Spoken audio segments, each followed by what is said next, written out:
Welcome everyone to episode 2012 of Real Time. My name is Ryan, and with me as always is the John Cusack to my Oliver Platt. Robbie, how you doing?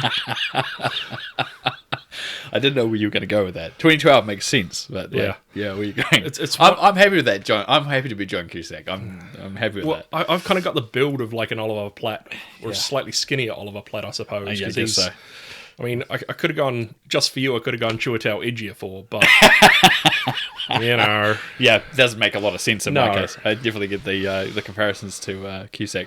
But it's funny you say this. 2012, a disaster movie that looks much more tame than what 2020 is actually being. Yeah. Can we go back to 2012? That would be a much more enjoyable experience. Comparatively. Maybe this is the actual Mayan calendar was wrong and it was 2020 all along, or 2021. I think there's been jokes around this year of people saying that the Mayan calendar was done by a dyslexic. It's actually 2021. Oh God! Yeah, so we're heading that way. Yeah. But we digress. A couple of things from the last episode. We were talking about the director of the John Wick films and Keanu Reeves stunt double, Chad Stahelski. Yeah, that's what according to the internet says Stahelski. So Stahelski, Stahelski. Yeah. So according to the internet, if that's how it's said, I checked 3 different sources to make sure I was right, and that's what they came up with. So I'm gonna until I hear him say his own name, and if he says it differently, I'm gonna go with that. And I'm pretty sure that's probably why he said it anyway. So. To be fair, I know how he feels. I've heard my name said, a plethora of ways. Yeah, I can understand that. Yeah. We've had these conversations before about people with the last names that just people get wrong. And aren't really a common sort of name, I guess. And again, can be pronounced multiple ways, and not necessarily all wrong, but not correct to the way it should be. Or at least that person says it themselves. Or consistently should be across the board for other people with that last name. Also, following up from the last episode, there's more info about Noah Hawley's Star Trek idea. It's Star Trek adjacent, connecting to the main series. So basically, we talked about it where he had his idea, and then Paramount was looking if they were still going to do that, or do another direct sequel with Chris Pine's Kirk and crew, or the Tarantino idea. His R18 sort of movie that he wanted we to do. We were talking about the fact that Hawley's thing didn't really have a lot of detail. So Hawley's actually come out and said it's not focusing on someone like Kirk or Picard or anything. It's in the universe, and the whole idea is it's kind of a little bit like his take on Fargo, which is that for the first of its many episodes, it kind of is in the universe, but you don't really see the direct connection until all of a sudden you have this moment where you go, oh, that's how it crosses suddenly connected, And I think that's what he's trying to do here, is it's something that in the feature film, for at least the first half, maybe 2/3, it feels like it's part of the universe, but you don't directly see how it's going to be connected, and then all of a sudden that connection comes across very clearly. So I think that's quite a clever way of doing it, but we still haven't heard whether or not Paramount's wanting to go ahead with that or not. Funnily enough, Chris Pine had actually confirmed on a podcast a couple of weeks ago that he's still keen on returning to the franchise if Paramount did come asking. So, we'll see what happens. But I'd say most of the cast and crew from those series wouldn't say no to coming back for another. Oh, absolutely. I mean, I think the last one was pretty good as well. I mean, the fact that Simon Pegg, he co-wrote it, or he didn't fully write it? Did he co-wrote it? Yeah, I really enjoyed that. And I think because someone like Simon Pegg, who's, as his book titles Nerd Do Well, he's well versed in the universe. Yeah, definitely. So that kind of helped out, in my opinion. Yes. So I mean, I can't say that they wouldn't come back to him or anyone else and say, hey, we want to write a new one. But I think that's the thing that puts that version at a disadvantage, is that Tarantino's one has a script, Hawley's one has a script, and if they have to create a new one, they have to get someone to write it as well. So it kind of may delay the idea of doing a production for a little bit longer. So we'll see, but be interesting. They can't probably. I mean, the thing is, you'd say, they can't probably wait too long, but I think COVID kind of allows them to have a lot of freedom and flexibility, because it's not like the movie slate for the next few years isn't going to be full of a lot of movies. No, and so we're at this point where they can probably afford to wait a little bit longer. But as I said last time, if you wait too long, then the Chris Pine kind of thing goes a little bit out of the window, because they all get a little too old to, unless that's part of the plot, Yeah, you sort of age the characters a little bit, probably not too much, where the original series, you sort of have them in like the 80s and 90s, Yeah. like well after they're done. It was really hard for them because I remember, obviously, if you remember the original TV series, maybe you don't, but the whole point was that they would go on a 5-year journey. Yeah. And so when you have to justify all of a sudden like these characters that are now like 10 or 20 years older, like going on treks still, it's kind of like you have to find a reason for that to happen. And if you were to do it now, I guess that would be the point. You'd be getting to the end of their 5-year journey kind of thing. But it's funny because that's where the last one ended. They were about to head out on the next part of their space journey. And we're basically going to end up having to skip all that because there wasn't a directly quick sequel turnaround. No. Anyway, we'll move on. we could talk all day about Star Trek, but we won't. We won't. We don't want to bore you with that. Unless we've got a Star Trek special, but that probably may or may not happen ever. Yeah, who knows? We'll move on. What I was going to say, going towards space things, though. Yep. Yeah, speaking of going towards space, looks like Michelle Rodriguez has confirmed that the next Fast and Furious movie could be going to space. I mean, I think we've joked about this on a previous episode with the trailer for Fast 9 where there's like the rocket car and we're like, oh, okay, it looks like they might be alluding to space. Yeah, for maybe the next one afterwards.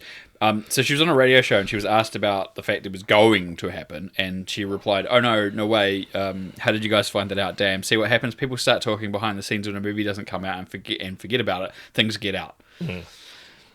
It's kind of the way you listen to the audio. It does sound like she's not like saying something false. It's actually like a genuine shocked reaction that this information's somehow out there.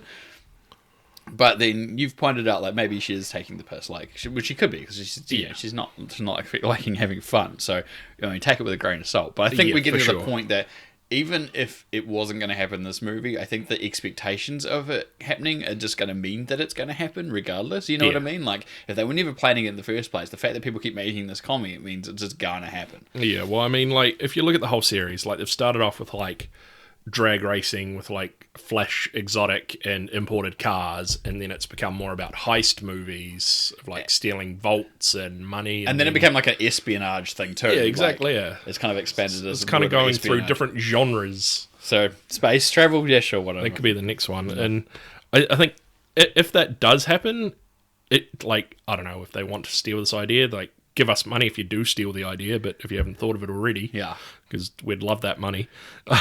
It should be called FAST10 Your Seatbelts, Furious in Space. Now, you'd made some joke about fasten your seatbelts, and then a friend of ours also made the same joke. So I will shout out to Brendan for that. But I had to add the Furious in Space because you could put the Furious part in there somewhere. So yeah, you have to. And it also just reminds me of like Pigs in Space. Like, Pigs in Space. Of course, yeah. Yeah, so Furious in Space. Yeah, I mean it means that's just going to be the cliffhanger ending, isn't it? You're on the bad guy takes off into space, and Dom's like, we're gonna follow him. Either that, or it's going to be like SpaceX, and they're going to have a car strapped to a rocket or something. Who knows? Elon Musk's going to exactly. Wow, who knows? I mean, he might be product placement for him. Who knows? Can we just put him as the new bad guy? That'd be great.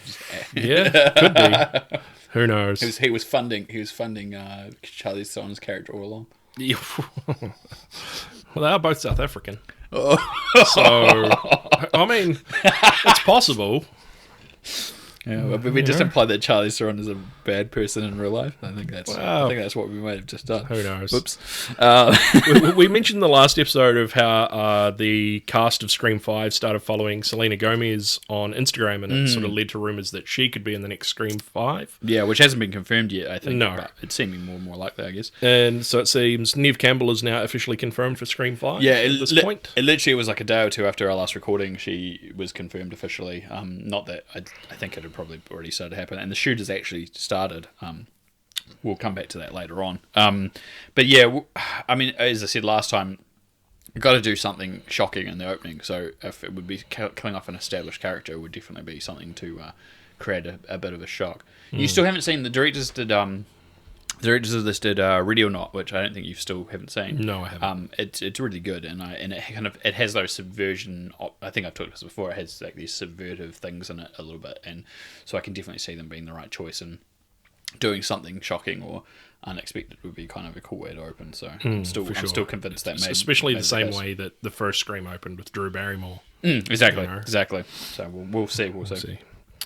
Universal to produce a yet unnamed stuntman drama film with Ryan Gosling in a starring role, and former stuntman turned director David Leitch as director. The movie is written by Drew Pearce.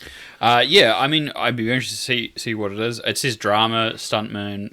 We've kind of got to this point of, we joked about the Oscars thing and like giving stuntmen recognition. All of a sudden, directors are now starting to give stuntmen recognition. You got Tarantino making his, Once Upon a Time in Hollywood, and there's stuntman kind of recognition stuff going on there, and obviously now having a lot of these directors be former stunt people.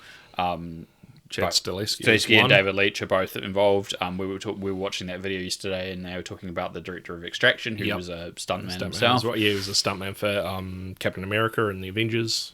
So, and he's now directing as well because he started doing second unit stuff. So it kind of is those things like maybe this will just be the way it happens, and I think that's a good thing. So we'll be interested to see what this thing. Drew Pearce has had a very interesting track record of his writing. He's also directed as well. And I would say he has a finger on genre. Yeah. And so I could definitely see this being like a genre piece or, set in a period of time or something potentially. But it'll be interesting to see anyway. And Ryan Gosling, he's played enough stuntman adjacent characters. Yeah. So I'm sure he's keen. And big action kind of stuff as well as like dramas and stuff. So as long as he's not just quiet and reserved self that he has in too many films, I think I'll be happy with that. M. Night Shyamalan, his next movie is called Old, not to be confused with our friend Guy and Harley's movie Older. I don't think anyone's going to do that. No, but still. That has started filming currently, and there is a poster. Looks like an hourglass. An hourglass with people falling. And as I said to you, there was a split poster that was very similar that was made. Not obviously for the main release of the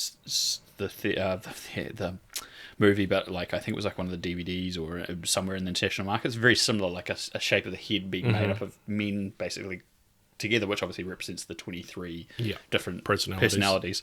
And maybe he saw that and meant that's a really striking image, and I would like to do something like that for another movie. So there was some stills of them with a slate and showing that they were filming, but no other details. No. So we have to keep an eye out. Yeah, no details of who's in it, what the twist is, if there is one. That could be a twist. I reckon that would be a twist in a Shyamalan film, is that there is no twist. Expecting a twist and there is. Yeah. He's done movies without twists. All right, I take that back then. They're not good movies, but they're movies. It's your words, not mine. Oh, hang on, you must have seen After Earth. Have you seen After Earth? No. Take a Naked Cadet. There's no real twist in that. It's not a good movie. That's probably it then. That's not a good movie. It's just not a good movie. Without a twist, it's not a good movie. All right, well there we go. Your what's the word I'm thinking of? Your opinion may vary. Yeah. There's some other people who have seen other movies that have or have not got twists and not good. But anyway, we'll move on. Yeah. Surprisingly, there was a Borat sequel filmed, which when I first read it, I was like, really? Like, how did this news not really come out? But it kind of came out near the end because someone filmed him driving a vehicle down a road, and they were driving past and filmed him in the vehicle. And there was a camera crew obviously pulling the car. So according to the original filing, do you want to go through the names? Yeah, I'll do this. Okay, according to the original filing with the Writers Guild of America, the title was, at one stage, Borat, Gift of Pornographic Monkey to Vice Premier Mikhail Pence to make benefit recently diminished nation of Kazakhstan. That's a mouthful. Yeah, but the film has been purchased by Amazon and will be on Prime Video sometime before the US election. They've said it's going to be October 23rd, and it'll actually be titled Borat Subsequent Movie Film: Delivery of Prodigious Bride to American Regime for Make Benefit Once Glorious Nation of Kazakhstan. Or just shortened to Borat Subsequent Movie Film. Yeah. I mean, if you thought the title for the original was long, this has got nothing on that. This is just so much more. I was trying to say, we're not too many movies with extremely long titles. I was talking about, like, Don't Be a Menace to South Central or Drinking Your Juice in the Hood. It's another one, but there's not many that are that long. No. I think they probably want to keep it short and sweet so people remember it. Borat Subsequent Movie Film seems pretty good for a shorthand sequel title. It's definitely what it's going to be, like, somewhat marketed as. Well, and correctly, everyone just go, it's Borat 2 or whatever. But exactly. Yeah. But the second title gives you an idea of what the movie's about. If you haven't seen the trailer, we'll talk about it later. But basically, he's providing a bride, to to America.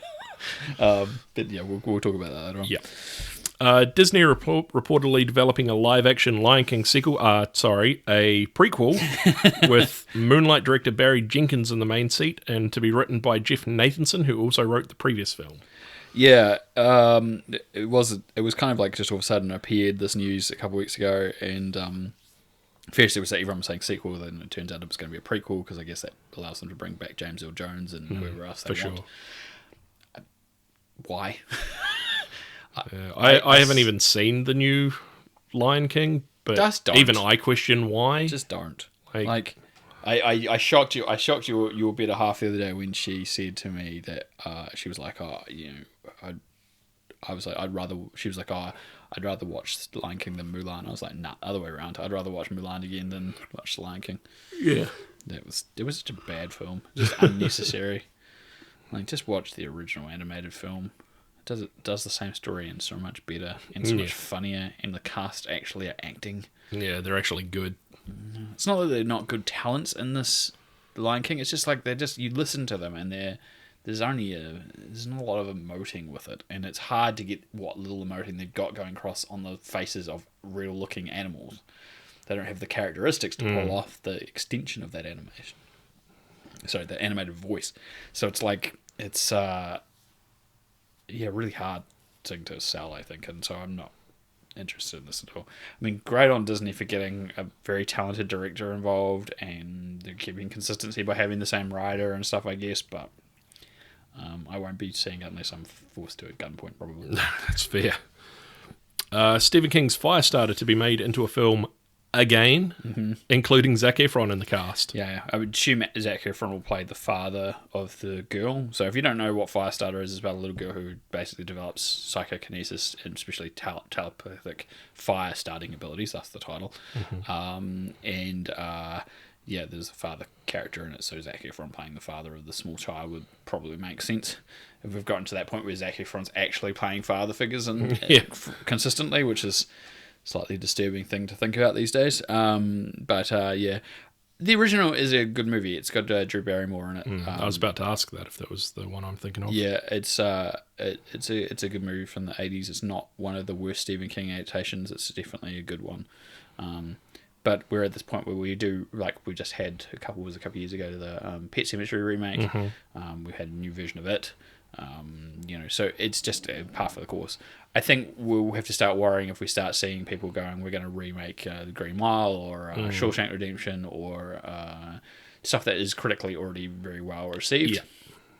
Yeah, I mean, we had Carrie a few years ago as well too, didn't we? They had with Chloe Grace Moretz. Yeah, and that, I mean, the original was Brian De Palma was a very good movie for its time, and the new version, great cast.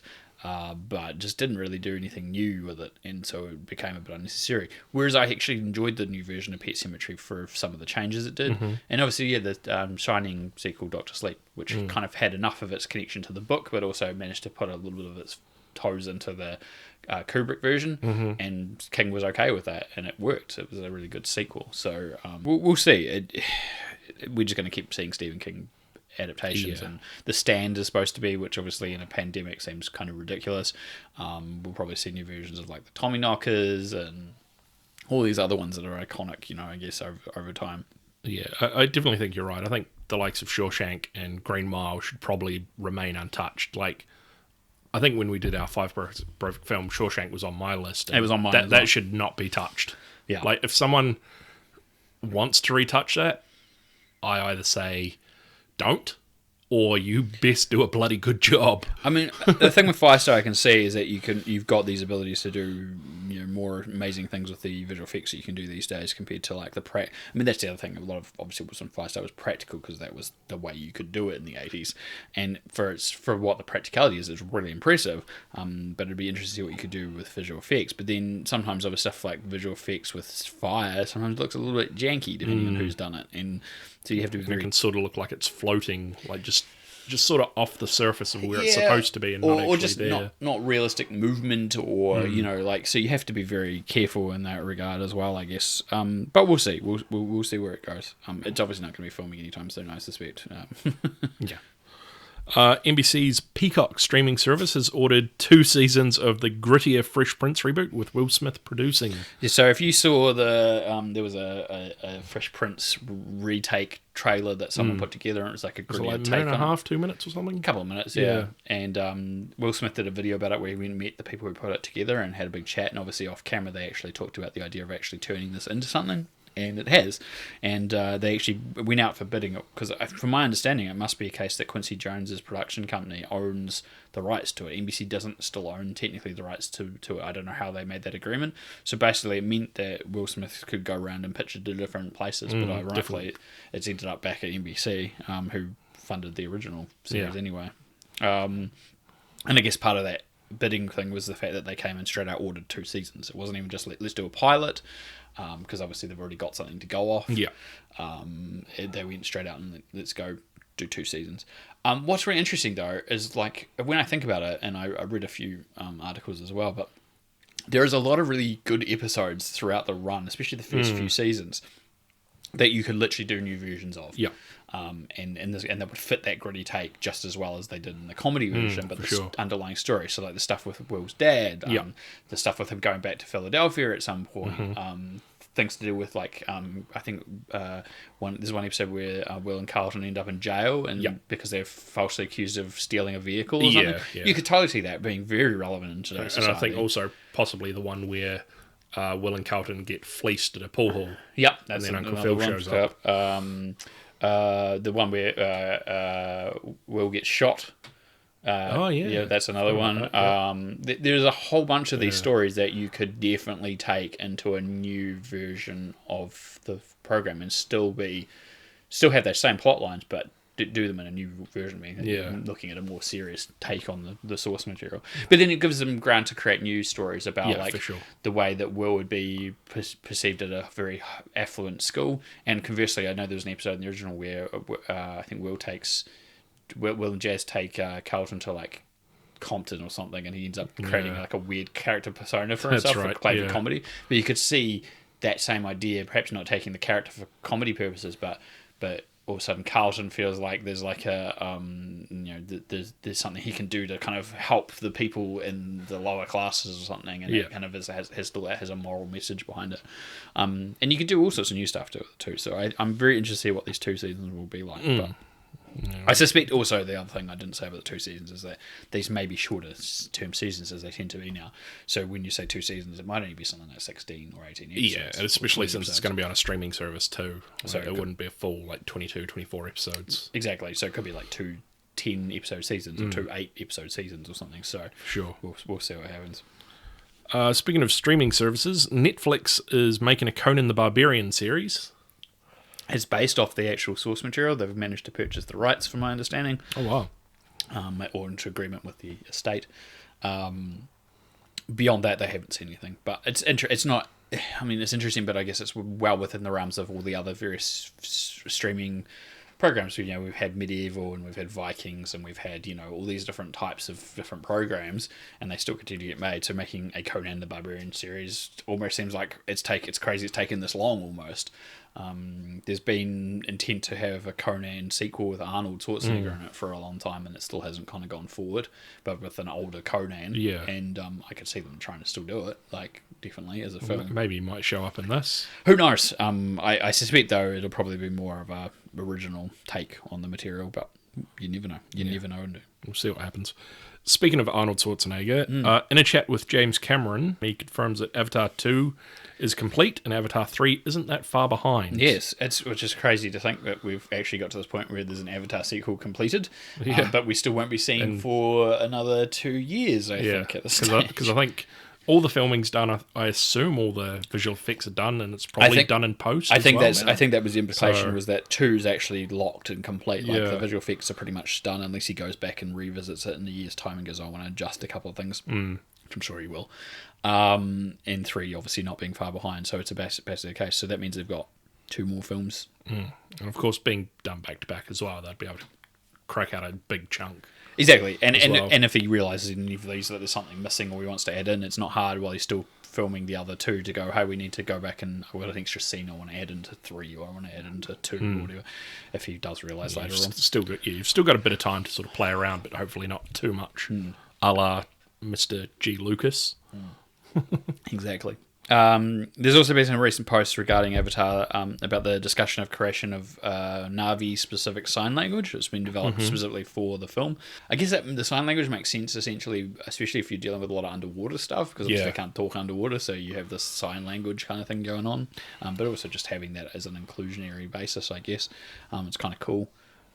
There's already hints of it, if you remember, in the original movie, because there's obviously like phrases and stuff that have a sign attached to them. Yeah, so I guess it's an extension of that idea, so it doesn't feel untoward. Yeah, and I suppose the other thing too is that with Jake's sort of background of being a somewhat military man, like when they're being like stealthy and tactical, they'd be like giving like hand signals as well. So he'd probably teach the Na'vi what he knows as well. What if you see military people doing hand signals, what they mean? Yeah, it's not a bad idea actually. So it could be that, or it could actually work in with the actual Na'vi language itself. We'll yet to see. I'm going to be really interested to see what happens when this first movie comes out, because obviously we've talked about this a little bit before, and I'm going to go down this side road of this. But when you went to film school, all these students that were there, they were huge Avatar fans. That's what kind of what got them. The generation. So that generation will be 15 years older almost, or 13, 14 years older, when that first movie came out, when the next one comes out, and it'll be interesting to see what sort of impact it has, because obviously those people will be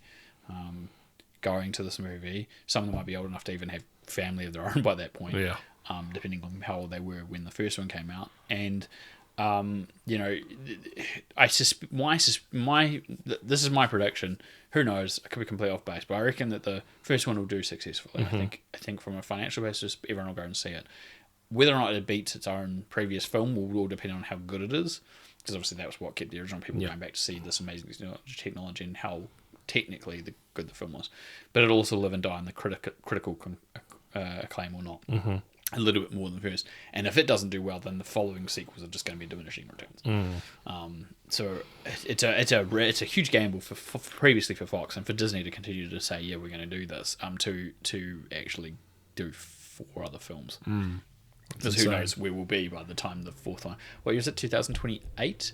So yeah, sounds about right. 19 years after the first one came out, that everyone's going to be like, oh wow, woo, Avatar 5, yeah. I mean, that's a long time. Yeah, it is a long time. Especially between like only a handful of movies. I mean, we're almost like, just to backtrack a little, like we're at almost 10 Fast and Furious films over 20 years, which kind of makes sense, give or take. But, for like 5 movies in a series to take almost 20 years, that's quite a while. I mean, we could say Star Wars as well, but I think each trilogy is its own sort of segment in time. Yeah.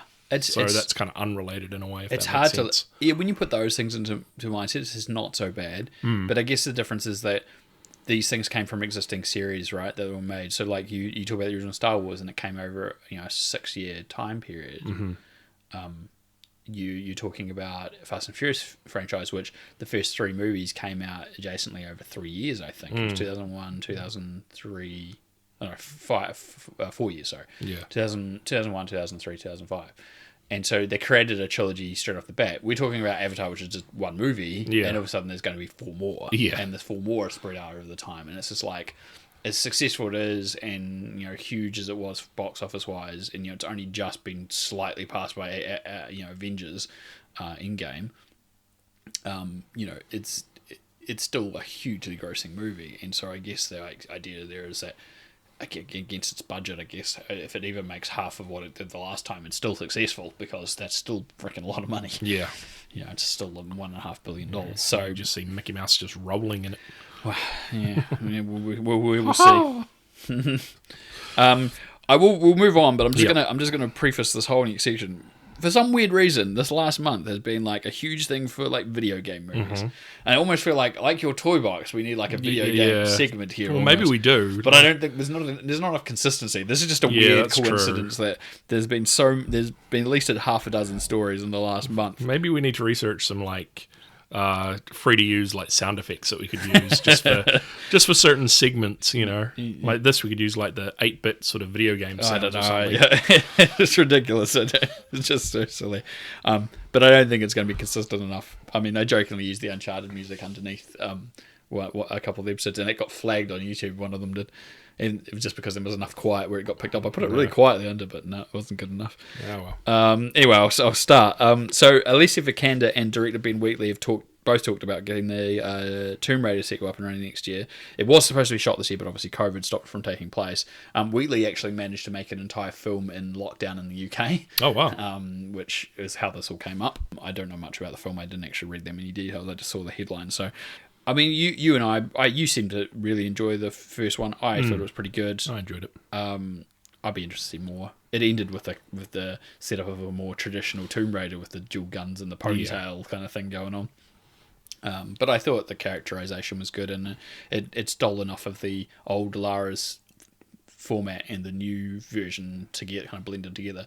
My only issue with the original film, and I don't know how you feel about this, is that you remember the bike sequence at the start of the movie? Yeah, which is being chased. Yeah, because it was part of this game. I found that much more exhilarating than most of the action sequences in the rest of the movie, which I think was the one problem I had with that film.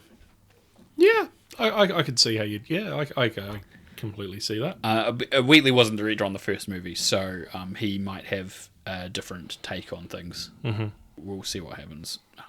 But I'm keen to see whatever it is in the end, regardless. Okay. There's Mortal Kombat movie actors from was it 94? 95. 95, there we go. It wasn't far off. No. From the 95 movie, seemingly reprised their roles in the video game Mortal Kombat 11 in DLC that may not be used. Yeah, it's a bit unclear if it's going to be included. So I'll preface this by saying that it's not uncommon for over the last few games where they add in DLC based off characters from successful movie franchises. Mm-hmm. So you have like they've had Alien and Predator, they've had Terminator, and wasn't one of them RoboCop as well? RoboCop, yep. Yeah. And Rambo's supposed to be added for this game as well. So it's not uncommon. On top of that, for this current game, the actor who played Shang Tsung in the 95 film, he's actually in the game as Shang Tsung. So his likeness is used and his voice is used. Karihige Tagawa, and he was already part of the cast. So having these other people come across wouldn't be too much of a surprise. And there's alternate skins for the characters that look like different versions of themselves. So having versions that look like the actors and their versions in 1995 again is not too much of a stretch. So people data mined the updates, and they found lines of dialogue which were just matching the existing. So they were the same dialogue that were done by the regular voice actors, but recorded by Christopher Lambert, Lyndon Ashby, and Bridget Wilson. So that was leading the idea that these were going to be added. It's still no details if it will, or it will just come out at some date. They obviously did a big, massive update to the game and just announced that the total sales of the game had passed like 8 million copies. So, I mean, maybe it'll just get added. But at this stage, no one knows. Yeah, well, hopefully it doesn't turn into a big fatality. Oh, jeepers.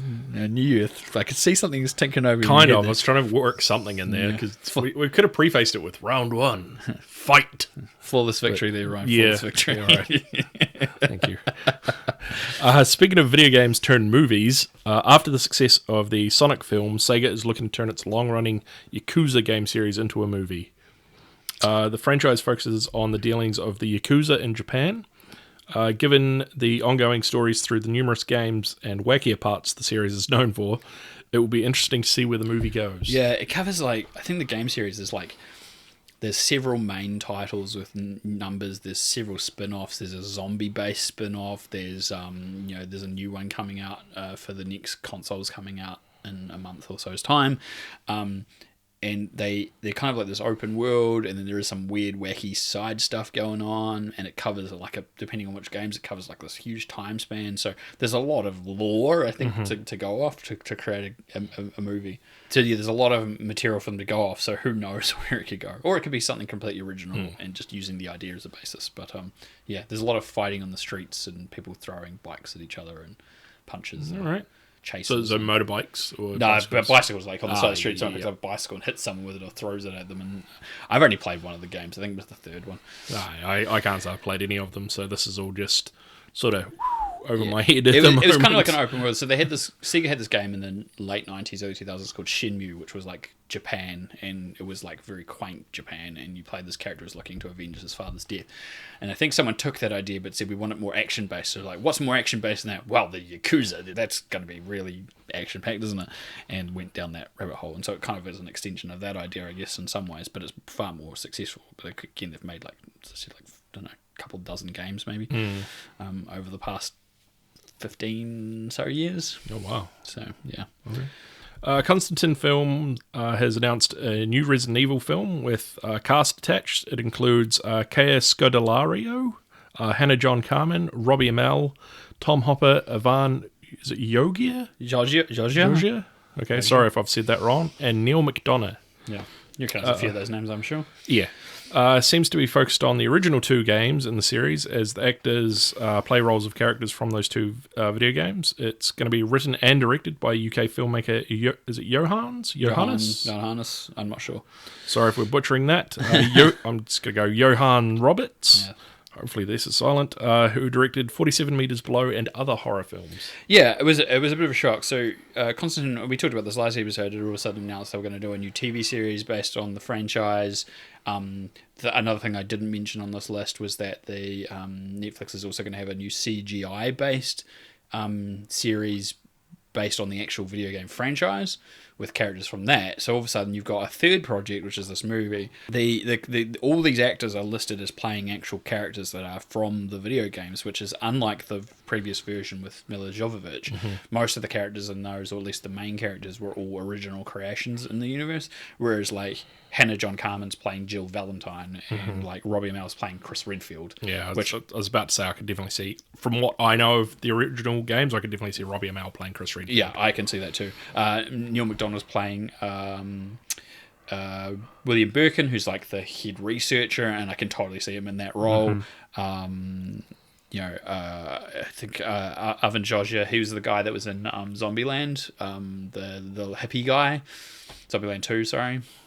You can't remember. No. Did you not see it? Did you hear when we watched I've seen Zombieland 2. I just, obviously, it was the hippie character that was going to that hippie village thing. He had the long hair, and he was the musician who couldn't actually, he was faking playing, he was playing people's songs and saying they were his. That's right. Now I remember. Him. He's playing Leonidas Kennedy, for example. So they're all playing, as I said, as you mentioned, characters from the games. So it's a much more standardized take using the actual game. The director's come out saying he wanted to cover kind of the first two games, which I guess it makes sense because these characters are from the first two games, as we mentioned as well, and set it in 1998 in Raccoon City. So again, that's very much to the games. Apparently there's some information that's leaked on the internet. I haven't read it.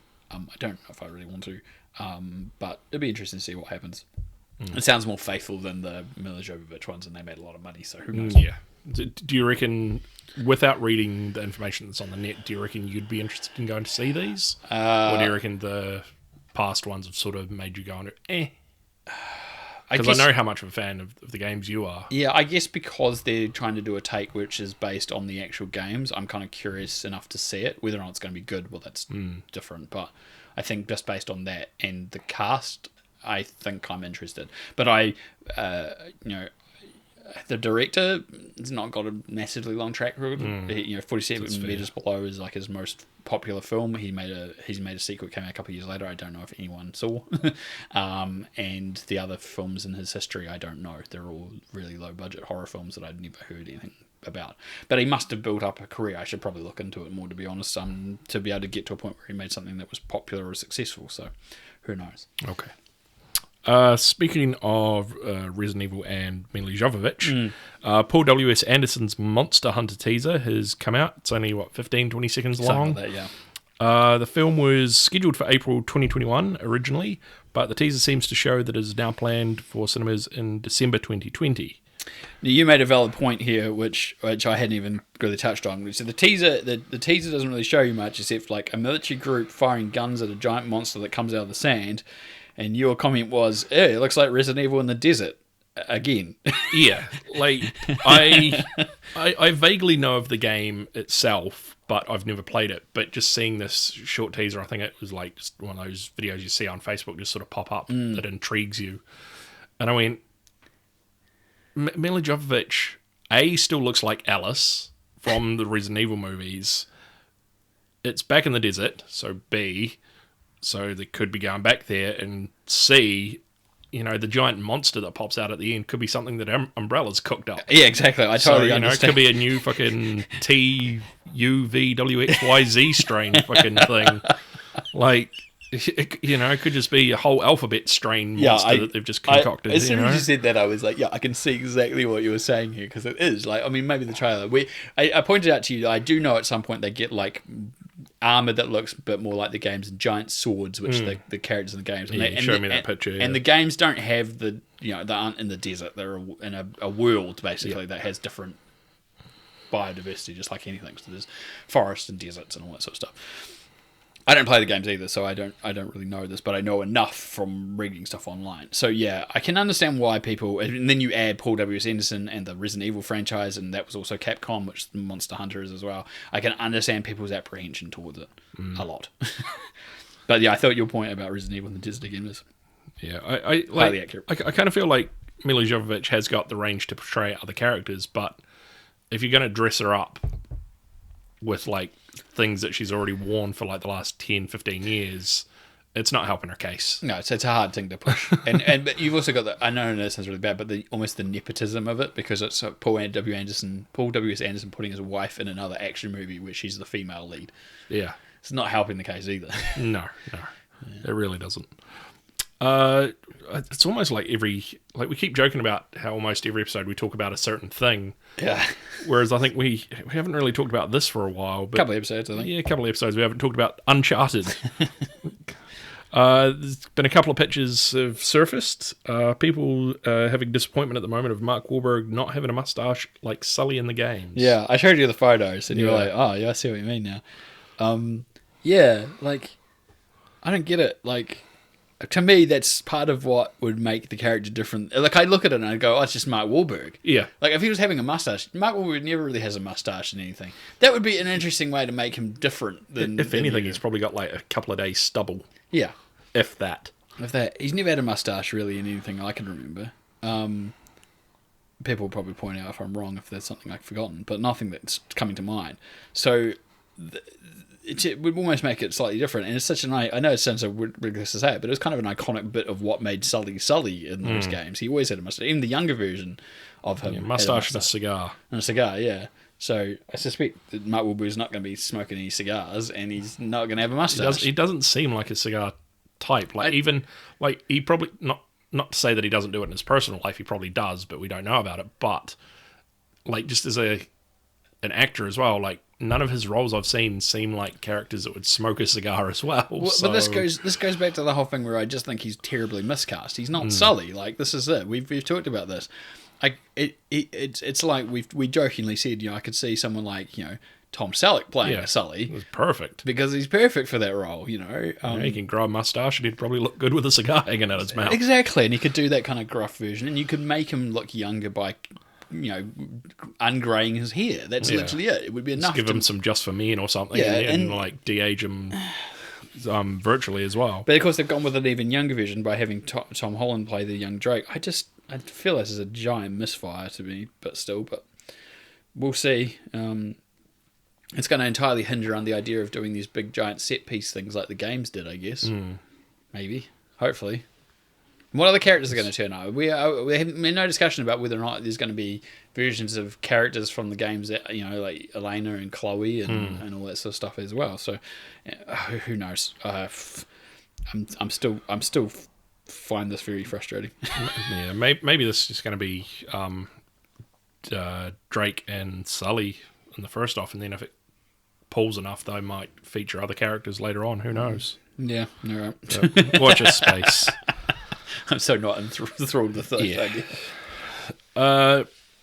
Tom Cruise and director Doug Liman are both booked into flight at the ISS, the International Space Station, in October of 2021. This seems almost too video gamey for its own likeness. It does, yeah. Just to connect this to our previous run of stories.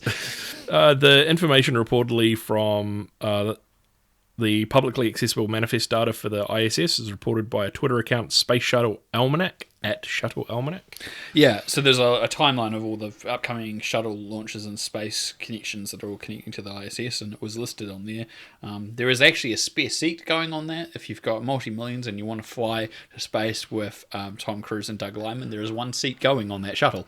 I know Leo DiCaprio, I think he was going to go on one of the Virgin sort of passenger jets just to the orbit of space, so he might, who knows. Leo, jump on board with Tom Cruise and Doug Liman. They're going to the ISS, you should go too. That's a great idea. Why not? Sure. But yeah, I mean, it's interesting. I don't know. What isn't obvious is whether or not this is the first of what may be a couple of flights. Because who knows, maybe they're just going up the first time to do some prep and understand and do some testing and what it's like to film. And then they'll go back. They know what it's like as well. Yeah, and then they'll go back with another actor for another role and have them there. Who knows? It's not, that part is not outlined, but that's the current booking. It may change, may not be right. Who knows? But it was noted. And I will say that the Space Shuttle Almanac is not like just making this sort of stuff up. It's the posts that it normally are just regular updates about the space travel. What's going to and from. So it's got no reason to make any of this up. And as I said, it seems to be like the manifest data is publicly available. It has to be made for ISS movements. So, and has it stated how long they're going to be up there for? I can't remember if it says how long. It's notes every launch, I think, with what's going to the ISS, but it doesn't say how long. Because you'd think there'd be a return marking book somewhere. I don't think. I think this was just things going to. Okay, but I need to have a look again. Actually, I wonder if they're going to be, because they're not technically fully trained astronauts. I wonder if it's just going to be like a space shuttle sort of mission where they're only up there for like a couple of weeks or something. I suspect it will probably as opposed to it'll be a couple of weeks, 6 months like the Crew Dragons are. I would suspect it'd be a number of weeks rather than months. I would say. Yeah. So, I mean, Tom Cruise is a busy man at the moment, which we'll touch on later on. Yes. So the day after winning the Emmy for Outstanding Children's Program, and even after positive critic response, Netflix has announced that they won't be doing a second season of The Dark Crystal: Age of Resistance. Yeah, it's a bit of a shame. It seems like the worst time to announce that as well. It's like, oh yeah, just won an Emmy. The critics' comments about it were great, but maybe no one watched it. And for Netflix, that's what the money counts. We can't be putting money on stuff that people aren't watching. But you'd think this is the perfect time to start promoting it, going, hey, it won an Emmy, and you should watch this because everyone loved it, and you will probably love it too if you actually give it a chance. But, if you enjoy those movies growing up. Well, not even that, just like promote it as what it is and just get people to enjoy it for what it is. But no, Netflix would rather just go, nah, it's not worth the money, pull the plug. Yeah. So it's not unsurprising. Netflix has a habit of doing this with certain productions. And yet we continue to watch Adam Sandler rake in multi-millions for making dumb movies. But anyway, no. We'll probably touch on that as well later. Speaking of the Emmys, what a weird show. I mean, it was a weird show. Did anyone really watch it? Apparently not, because the the ratings were lower than the previous year, and the previous year was the lowest on record. So, oh wow! So a lot of people didn't. And this would be the Nielsen ratings in the US. I think it is, yeah. So, which is a bit of a shame, because I think like the unfortunate thing is obviously, and it was pointed out in the monologue, TV's probably supporting a lot of people in America right now by stuff to do when they're stuck at home watching TV and stuff online and streaming services. So, but it was a very weird show. So you saw the opening where they pretended that there was an audience and then wasn't an audience, and then there was jokes, and then there was a big virtual wall with like 150 feeds of people coming in and all around the world as well. Yeah, exactly. And you got an Emmy in a box delivered to your house by a guy in a hazmat suit dressed up like a tuxedo. It was very weird, and there was some weird skits and some funny moments. I didn't see the whole thing, but I seemed like I was one of the few people who actually may watch some of it. So, it was a weird show. And I think we're getting to the point, I feel like a lot of the award shows have started to dwindle in success. And so I think like maybe we're getting to that point where some of them are just going to be completely pointless. Yeah. I think the thing with the pandemic and everyone sort of being at home is that they haven't really had anything on TV to watch, so to speak, because everyone's watching streaming services, and that's probably where the Emmys sort of fell flat, I guess. in my opinion. I guess that's probably true, and I mean, maybe it's that variety of things to watch as well. You kind of with it, do I need to really watch the Emmys? I might as well just be watching the shows that the Emmys are giving awards to, or other things, or silly videos of cats on YouTube. Yeah. I mean, like, I just had a thought come across. Like, I'm all for giving, like, actors and producers and directors and all that awards for stuff, but does it kind of need to be televised if people aren't watching it? Well, that's the other part of it. And does it need to be as long as it is, for a certain reason? I don't know. Like, I kind of back in the day, I used to like the idea of these award shows, but there's something about it now where I don't. When you start to realize, I think it's that thing about it. Also, what's in the media about things to do with like the Oscars don't seem. It's not like a fair system. The Emmys probably aren't any different.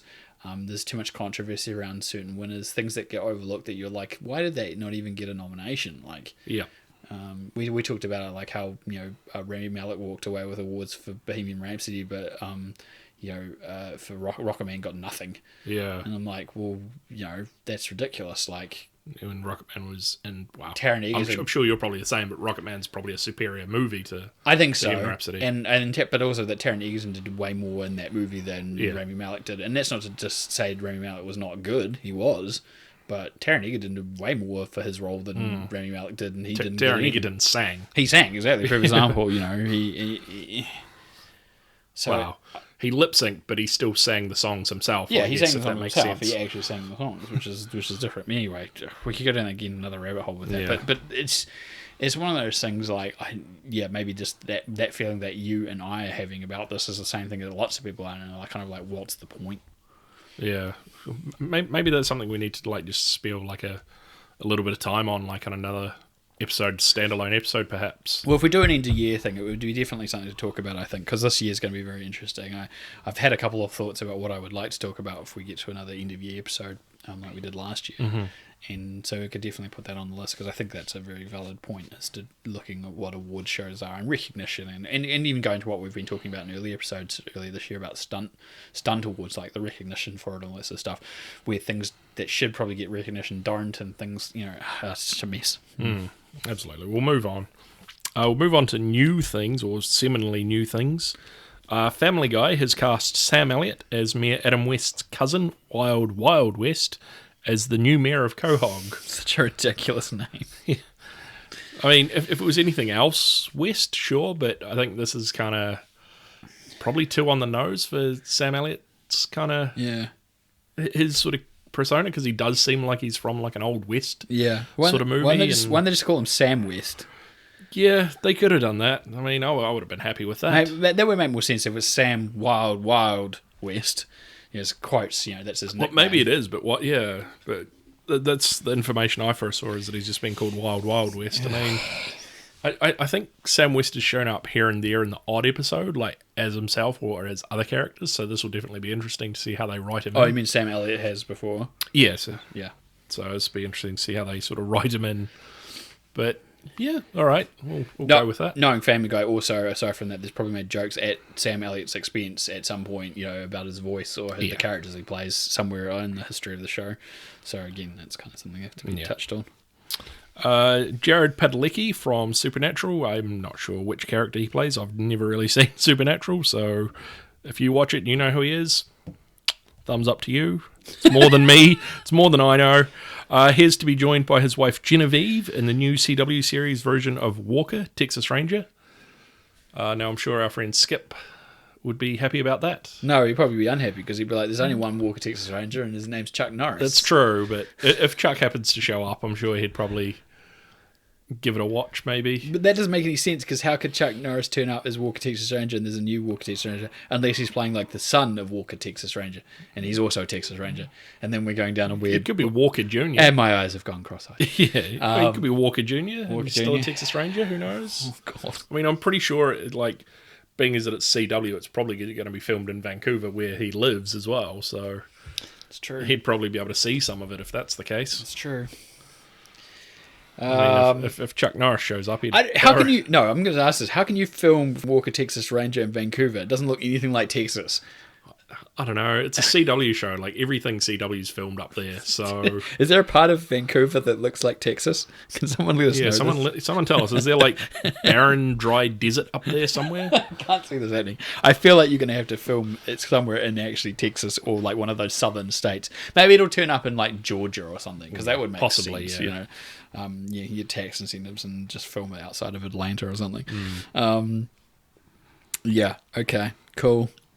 I don't. Yep. Whatever. Yeah.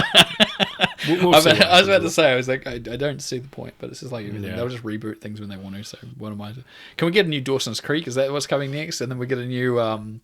We'll start reinventing the wheel on the teen dramas, so that basically they're just From the 90s, eating yeah. themselves now. Sure.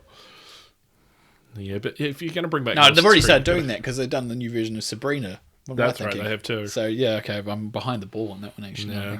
So they just started doing new Dawsons, and what was that one? There was a parody version. It was kind of like 90210, because 90210 did a parody version of itself, which only lasted a little bit, unfortunately. Then Jason Priestley died. Or Luke Perry, so not Luke Perry. But there was like Jason Priestley's family's like, what? yeah, he's dead. I think Luke Perry. Sideshow Luke Perry. 1950s Carousel.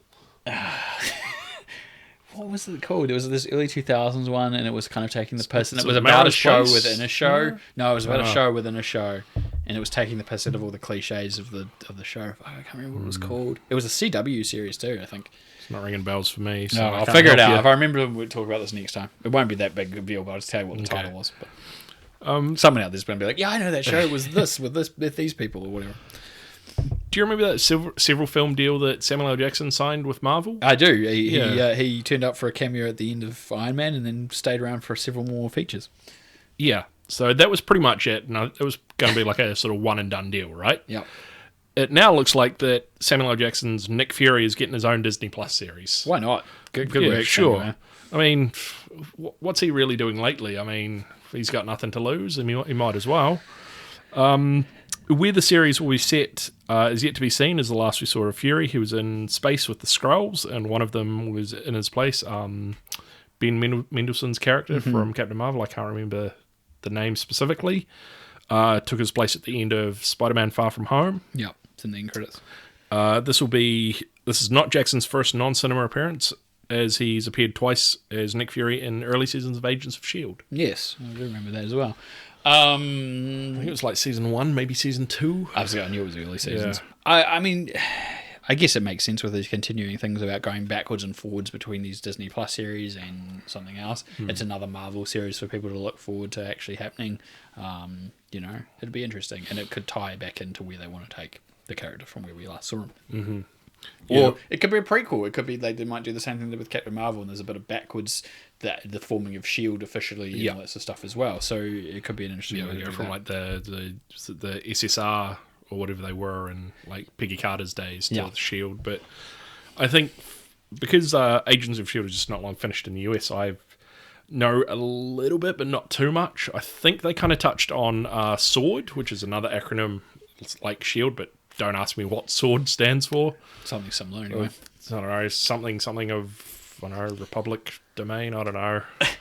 Who knows, I don't know. I don't know. Saving the world of random deviants? Who knows? I'm just throwing that out there. I've got no idea what it is, but I kind of think that's what people were hoping Nick Fury's character at the end of Far From Home was, is that he was actually with the Skrulls setting up part of SWORD. As well, so that's why he was there, but we yet to get any confirmation of what the TV series will be or how it's going to tie into the other movies. Exactly. Yeah, we will see. I guess it'll be interesting regardless. For sure.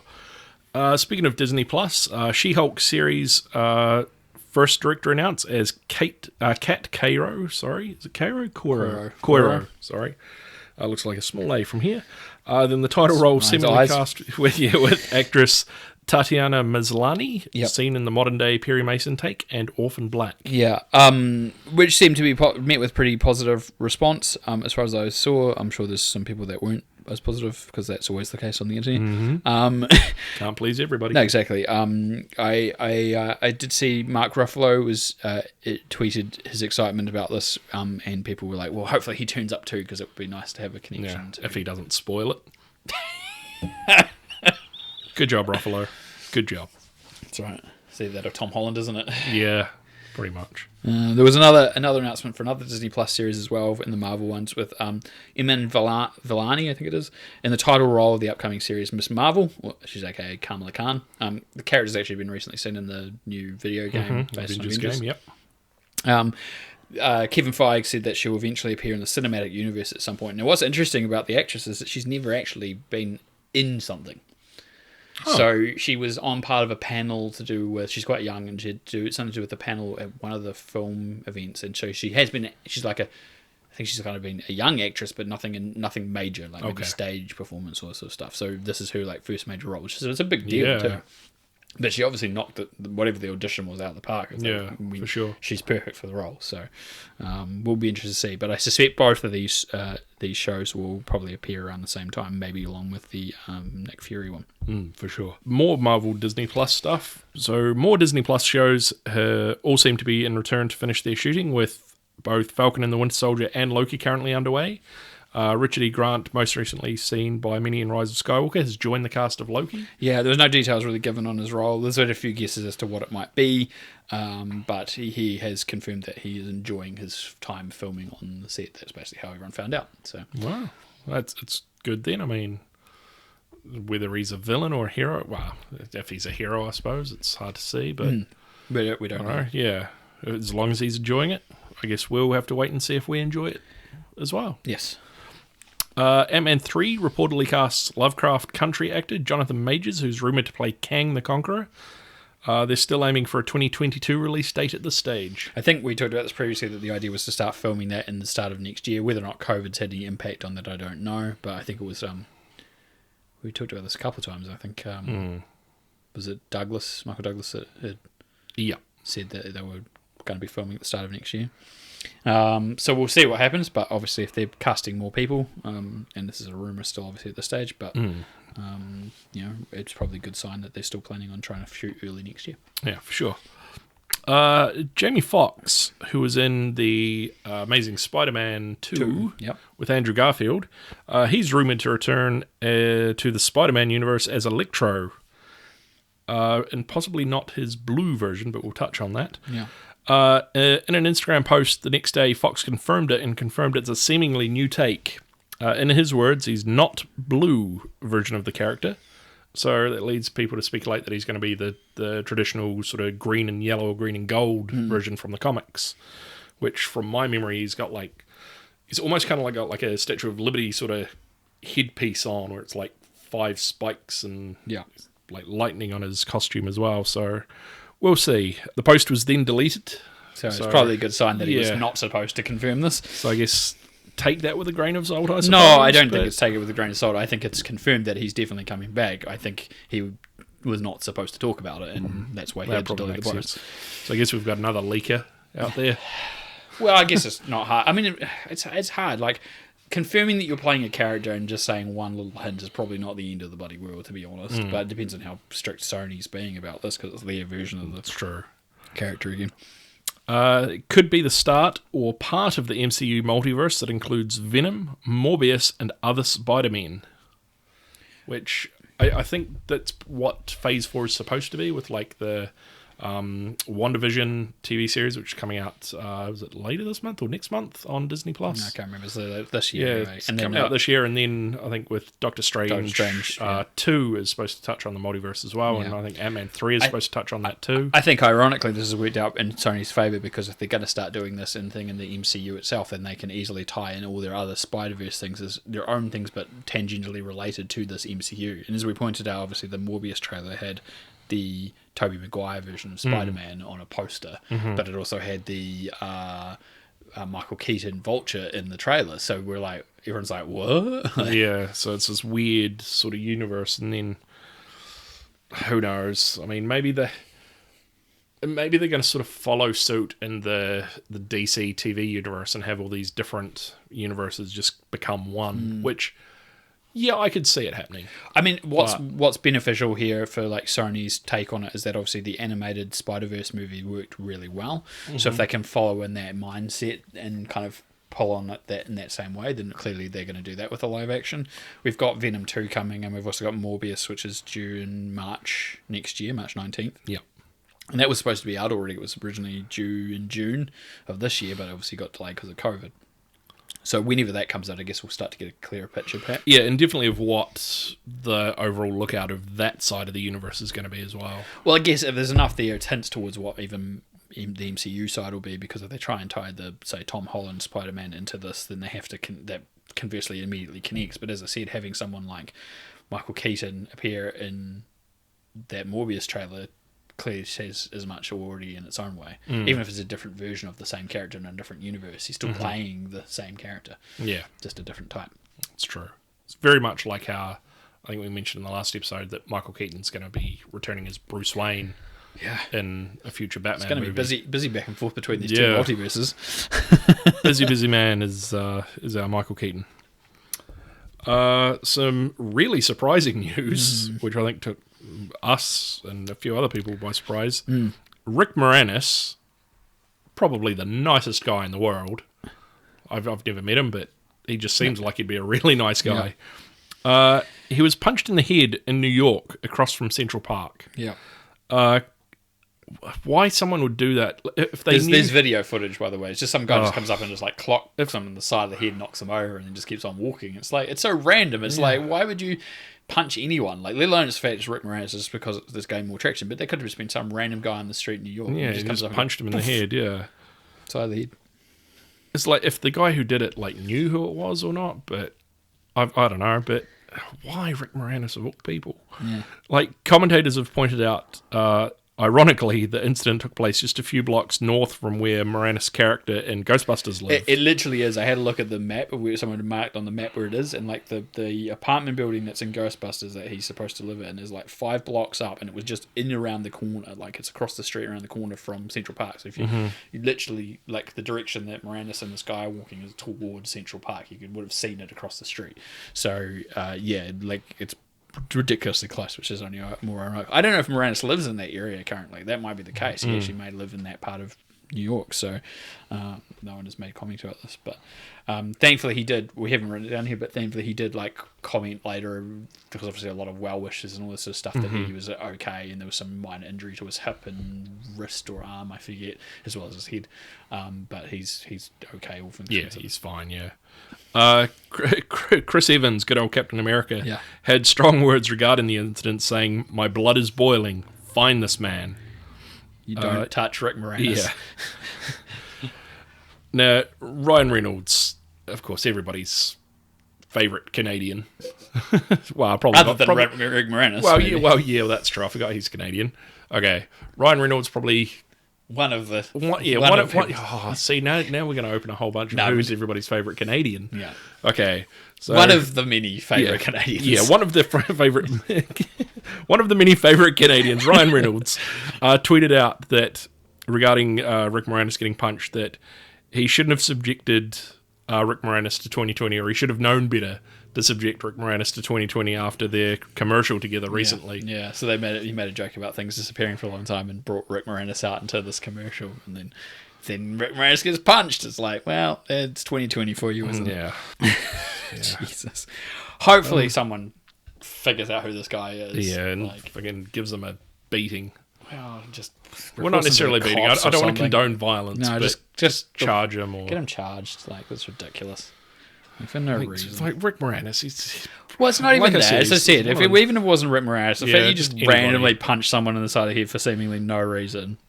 Yeah, it's a dick move. Wandering past, like, the guy had done something to you. It may have made sense, but just walking along a street. Yeah. Clocked in the side of the head. Now, Dwayne Johnson, he's had some gate dramas outside his house. There was a power outage at his house, so he was about to leave for filming for Black Adam. Yeah, it was weird, because we talked to this. I didn't think he was filming Black Adam, but he said it himself in the post about it, so this is where that came from. He said he was heading to something to do with Black Adam, so... Yeah, so he had like his cast and crew all waiting for him, and so the power outage at his house, he couldn't open his automatic gates, and he couldn't be bothered waiting 45 minutes for the gate repairman to come out. So, being the brute-ass strong man that he is, he ripped the gate off the bloody hinges. Yeah, just threw it on the lawn.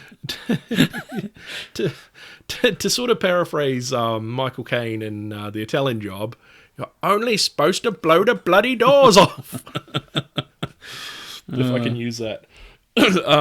Yeah, there's like he posted to Instagram of like a video of just the gates laying on the ground. Yeah, in the front of the property. In the front of the property, and I can't remember whether it was him or someone else had tweeted or just responded to it. Just imagine the repairman coming to the house afterwards and seeing that, if he knew whose house it belonged to. Yeah, like if he knew whose house it was, he'd be like, I'm not surprised. Or if he showed I'm up, pretty sure he must have and known. someone told him that it's Dwayne Johnson's house, he'd be like, Jesus, don't piss that man off. Yeah, you don't want to piss him off. and Ryan Reynolds typically, as always, he trolled Dwayne Johnson by tweeting that the gate opened the other direction. So, from the looks of it, I think the gates were supposed to open inwards towards the property, but the way Dwayne Johnson's ripped them off is that he's ripped them off the opposite way to go out of the property. Probably because it was actually the easiest way to rip them off, because you're pushing against the gate and breaking it and you're going to pull it off. But yeah, it's still pretty funny. I mean, Ryan Reynolds, he's a treasure. He really is. And I think I said to this to you yesterday, he's if there's an actual real-world personification of Deadpool, he's it. Yeah, it was definitely the perfect casting for that role. Yeah. Very much so. Speaking of related to Black Adam, Shazam! Fury of the Gods, aka Shazam 2, is due to start filming in early 2021, COVID notwithstanding. I think it was Zachary Levi made a joke about the fact they have to start filming sooner, else the kids will get too old. They'll start growing mustaches, I think was his comment. Which is only, I think is that a joke at Superman's expense?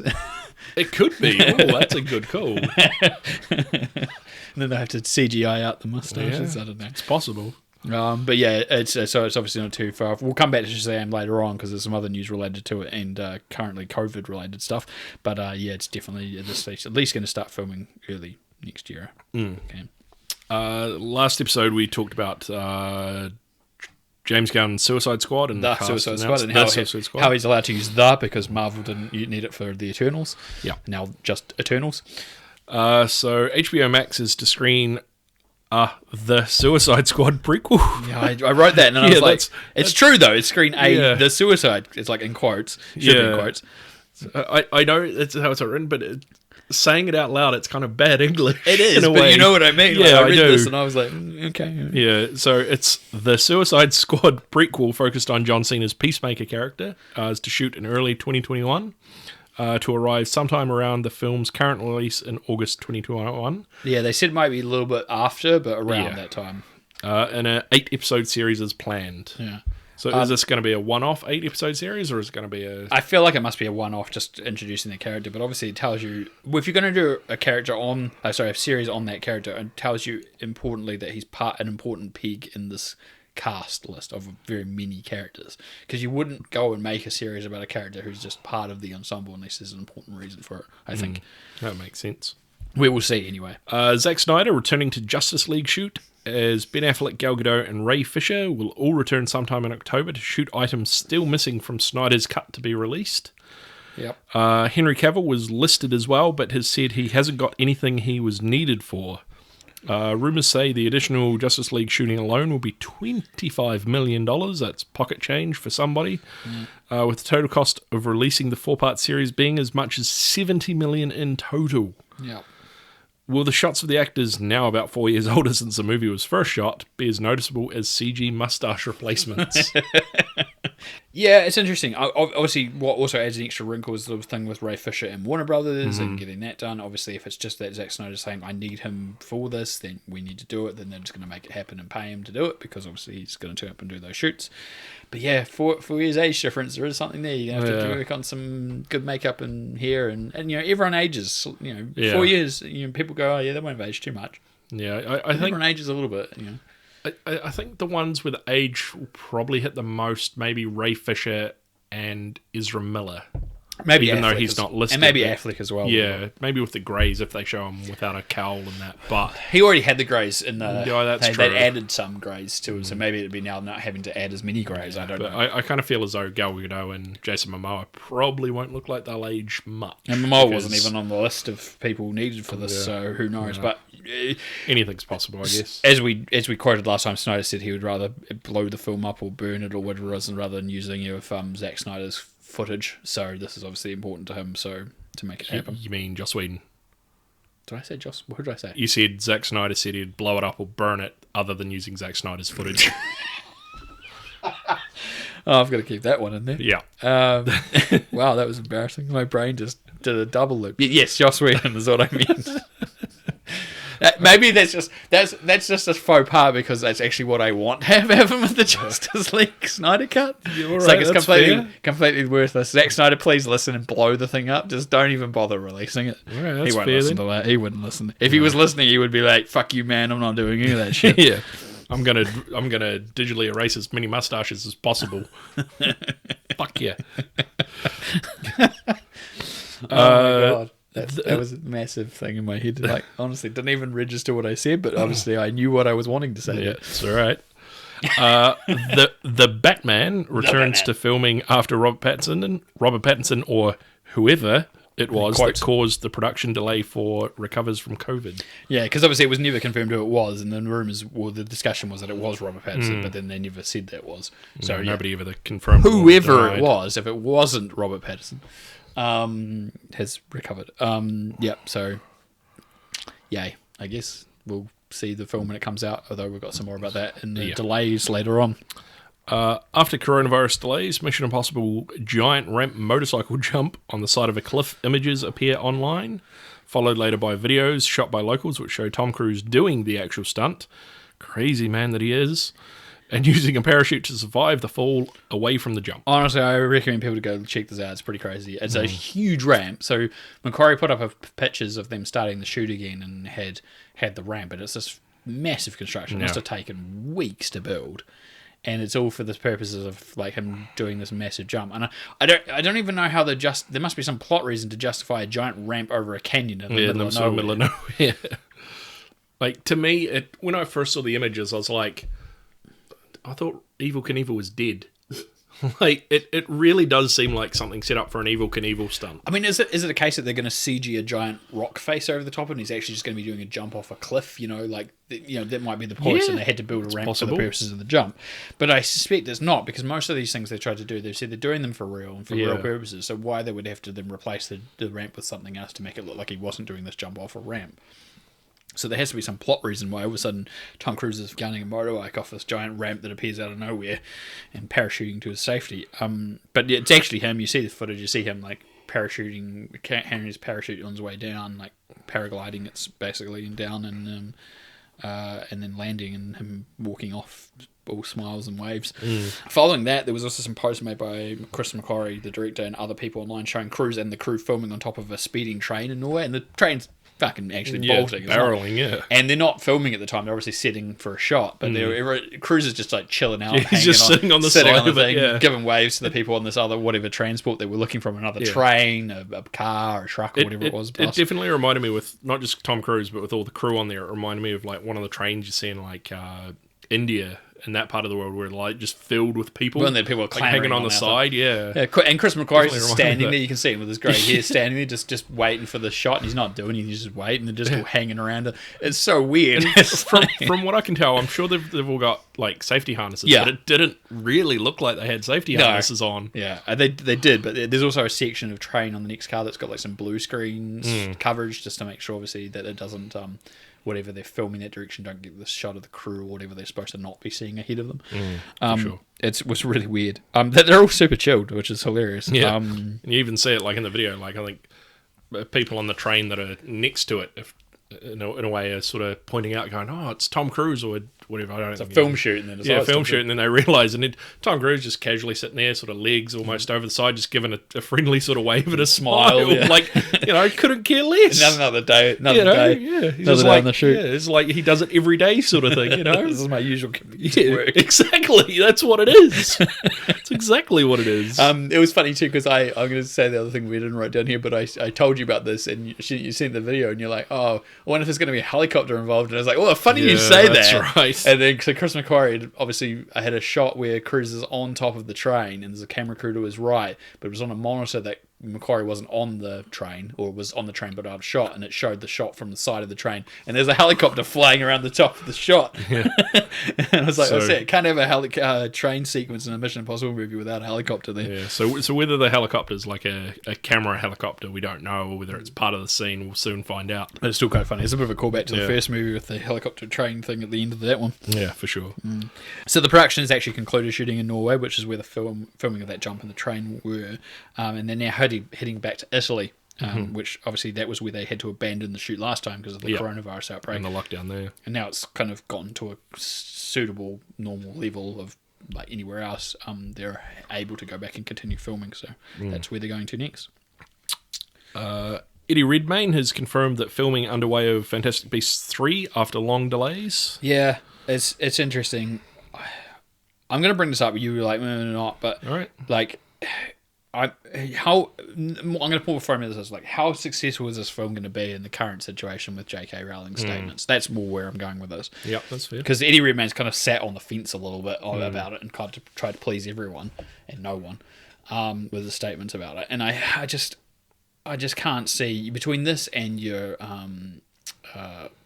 Johnny Depp stuff. It feels like this is just a dead franchise to me. Mm-hmm. That's fair. Like who's that keen to go see it? You know, I've seen enough comments about the announced Harry Potter game, which Warner Brothers is coming out, and the CEO kind of also he didn't say that it was good comments from Rowling or anything like that. He just basically said it's her opinion, and we can't stop her from making her opinion. All we can tell you is that this game is made by people with a diverse background, including people that would consider themselves transgender. And we would like people to consider the product on the merits of what it is, not who created it. Yeah. But at the end of time, it's kind of hard to separate that because still every unit that gets sold, a certain percentage goes to J.K. Rowling. And in the case of Fantastic Beasts, she actually writes the scripts. Yeah. So, or co-writes them anyway, at the very least. So, it's kind of a hard thing to separate, I think. Yeah, that's entirely fair. I mean, I think you pretty much sort of hit it on the head. Like, whereas the Harry Potter films, they're sort of based on the books and they were sort of being made, whereas these, they're just like the Fantastic Beasts, and Where to Find Them is practically a book within the Harry Potter world that the kids learn from about all the different beasts in the world. So it's kind of, there's no real sort of narrative of where it could go. And that's just why they're writing these stories as they go. And then Yeah. you're getting Rowling to actually write these. It starts to be controversial in of itself. It's hard. It's easier for someone to say, this was something I enjoyed when I grew up and I didn't know what the author's views were and they didn't reflect what I see in the books because they were written at the time. But now that she's making these statements, I can't help but see everything that she's writing now currently tinged by this. And therefore you have to question whether or not you want to support that artwork, essentially in this case, by going to buy a movie ticket for a movie that she's heavily involved in. So it's hard. It's a shame. I think. I don't think it's fair to the cast. I don't think it's fair to the crew. I don't think it's fair to people who are still fans of the franchise because you're basically having to put a judgment on that just because of someone's opinions that generally are being relatively criticised, but you are actively supporting them by basically going and buying that ticket, which is a really hard thing to put yourself into. Yeah, well, I mean, like, Anne and I watched the first one again because I couldn't remember some of it. So we watched it again a couple of months ago now, and we still need to see the second one because that was my plan. We're like, we'll watch 1 and 2 almost sort of back to back, but we haven't watched 2 yet, so we're going to have to do that before the third one comes out, and if we make the decision to go see that or not as well. I mean, that's the thing. Like, on a personal basis, if you were to go see the third, does that make any difference to you going to see it, or you're able to separate those two things? So some people can, some people, and there's nothing wrong with that. Yeah, I'd probably just go and see it for the sake of, like, the enjoyment factor of it. Like, not enjoying, like, how do I put this? Like, yeah, sort of separated myself from what's come out about J.K. Rowling and what she said, but just go enjoy the movie for what it is, if that makes sense. Yeah. I'm trying to figure out how to word this the right way. No, Do you get what I mean? I do. Yeah. It's a hard, but as I said, it's a hard thing to even, like, it's still a hard thing to try and separate these things out, especially in this case where she's directly involved. I think that's the biggest thing. It's much easier for me to say, yeah, cool, enjoy your Lego and your previous books and your this new game, because you can at least put a step between them. Yes, she's still going to get a little bit of money, but she's not directly involved in the creation, whereas that's much harder for this franchise. And the conversely, I know this sounds really hard to say, but also if you were to continue the franchise without her involvement directly, it's different again, because you've got someone else's interpretation of where the story's going based off maybe her original outline, not so much what she's doing, and they kind of guess you lose a little bit of it as well. And not because of her opinions, but just because that's where she had thought where these characters were going to go and how she would write them as opposed to someone else. And that's unfortunate too, I guess, in its own way. But yeah, I suppose the other thing too is, like, do you just want to wrap this up with the third one? Do you just want to make it a trilogy? yeah, rather than one and how done. many were they going to make? Like 6, 7 of them? I something think like so, that? yeah. I think someone somewhere had said that at one point, but now with J.K. Rowling and, of course, the Johnny Depp dramas. Yeah, and just as I said, like diminishing returns of people with them. It wasn't like the second film in of itself was better received than the first. That it made that point, maybe just wrap it up as a trilogy, as you said. Well, who knows? We'll watch the space. Indeed. Now, we touched earlier on Neve Campbell returning to Scream 5. Production in North Carolina is already suspended for 4 days as 3 crew members test positive for COVID. Yeah, it was pretty crazy that it would only be 4 days, but basically they did some tests. It was like so many days into the production, and then they went, right, we're going to have to shut down for 4 days while we sort all this out, and then restarted the following Monday or whatever it was. And so went straight back to it. You'd think that's a very risk. It's a quick turnaround. For risk, I guess they can only do that if they confirm that these people were isolated to certain events. But then the films now are filming into these ideas that they have like COVID personnel on site, and their idea is that they try and keep everything clean and tidy, keep things separated where they need to be, personnel, people, equipment, blah blah blah. And in the US, I guess it's the one thing that you can say is that because of the way that uniformity works in unions in the United States, if you've got a union production, everyone's only isolated to doing only their department's work anyway. So there's not a lot of crossover, which probably makes that a little bit easier maybe, but some of those have built-in crossovers in that there's a unit working on lighting perhaps, and someone's doing something. In order to disturb something else, you have to get someone from that team, and you're basically working together as 2 different units. So I don't know, be interested to see what sort of impact. 4 days does seem very short for having that happen, but we'll find out more if it comes out. Netflix has also cancelled plans for a 4th season of Glow, which they had already greenlit, citing COVID-19 production issues as the reason. Yeah, there was a few... Kind of a shame. Yeah, it was a bit of a shame. There's a few responses from people involved in the show, saying they're really disappointed, obviously. They understand that COVID's obviously a serious thing, but they, we could just suspend the production. You don't need to cancel it outright. Yeah. I'm sure they would have been hyping themselves up for a 4th season as well. You're like, yes, I've got another season to go. Exactly. It'd be interesting to see. I mean, who knows? If Netflix isn't doing this for financial reasons by the scenes or things. It's literally just the production issues with COVID. So who knows if the fan response to it is that we would really like to still see it eventually, then maybe they'll bring it back in a couple of years, like they'll shoot like next year if they can and bring it back. So who knows? I mean, it may not be forever, but at this stage it looks like it's been outright cancelled. So that 3rd season will be the last, and that'll be it, unfortunately. Continuing the trend of the old movies screening in the US with pulling power, a re-release of the 90s film Hocus Pocus pulled in over $650,000 on Friday the 2nd of October. The weekend it ended up 2nd place overall behind Tenet, with a take of $1.925 million.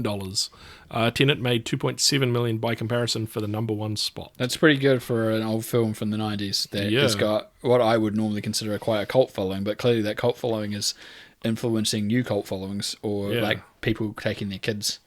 Because that's a lot. Who saw it in the 90s and going to re-go see it. Exactly. That, almost $2 million for a weekend of a movie that came out 25 years ago, I think. It's pretty good. Yeah. It's really good. So it's it's pretty impressive. To be I honest. wonder if the fact that, being as that it focuses on witches and we're now in October and it's Halloween month, I wonder if that's had somewhat influence on it as well. That's the whole reason why they brought it out, and I think it's playing for the whole of October. I think the other part is there's this plans of a sequel coming too. Okay.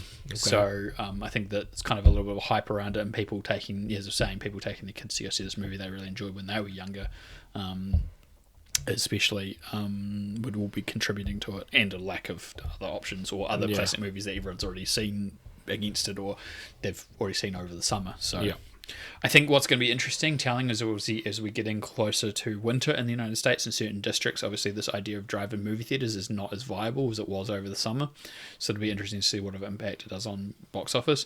In certain states that won't change at all. You can still have drive-ins all year round. For sure. But some of the more northern states, obviously, trying to put a winter drive-in's not always the best.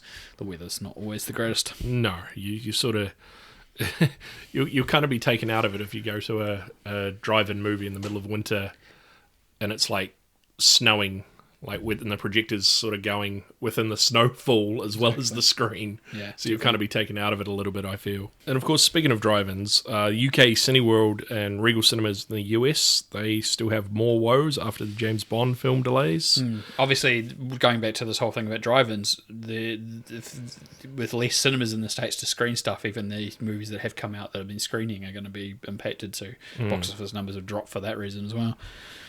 They're looking at closing temporarily all US venues, which is more than 540 cinemas, and all the UK ones, which is at least another 128 locations. I think it's like 100 Cineworlds and like 27 or 28 boutique cinemas, probably potentially until at least the end of the year at this stage. Yeah. So as you kind of alluded to, they cited James Bond's delays like the main reason at this point, because obviously that was going to be the big sort thing. of hankering for that to be the big sort of reopener. Next, when after Tenet, and obviously all these other films that have been on have been delayed, but that was kind of like the final straw, I guess. They haven't made any comments on the other venues they own in Europe at this stage.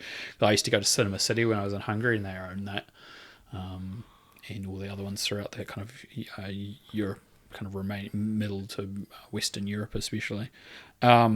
That's a big deal. Like, it is a huge deal. That's Regal's the second largest cinema chain in the US behind AMC. So to lose, more than 540 cinemas across the United States. Number. It also impacts all the staff. You think there's thousands of staff members that are all, and so that's closed as of now. I think it is. It was Friday. I think each one would probably employ close to 50, 60 depends on the staff? size. Yeah. Depends on the size of the cinemas. Some of them are small, some of them are big. It's such a shame too, because the UK government had, especially for example, had been putting in a really big campaign about making sure that people are aware that if they're in safe areas, they can go to theatre, they can go to cinemas and stuff, and they actually put a bit of a campaign behind it. And also the local industry in the UK started to really back an idea about it. And so you see film directors talking about going to their favourite cinemas and the sort of cinema experience, and all of a sudden most of these cinemas are closing, especially the boutique ones, which is a bit of a shame, unfortunately. But I guess it's understandable. Like, it's hard to their profits have obviously massively dropped.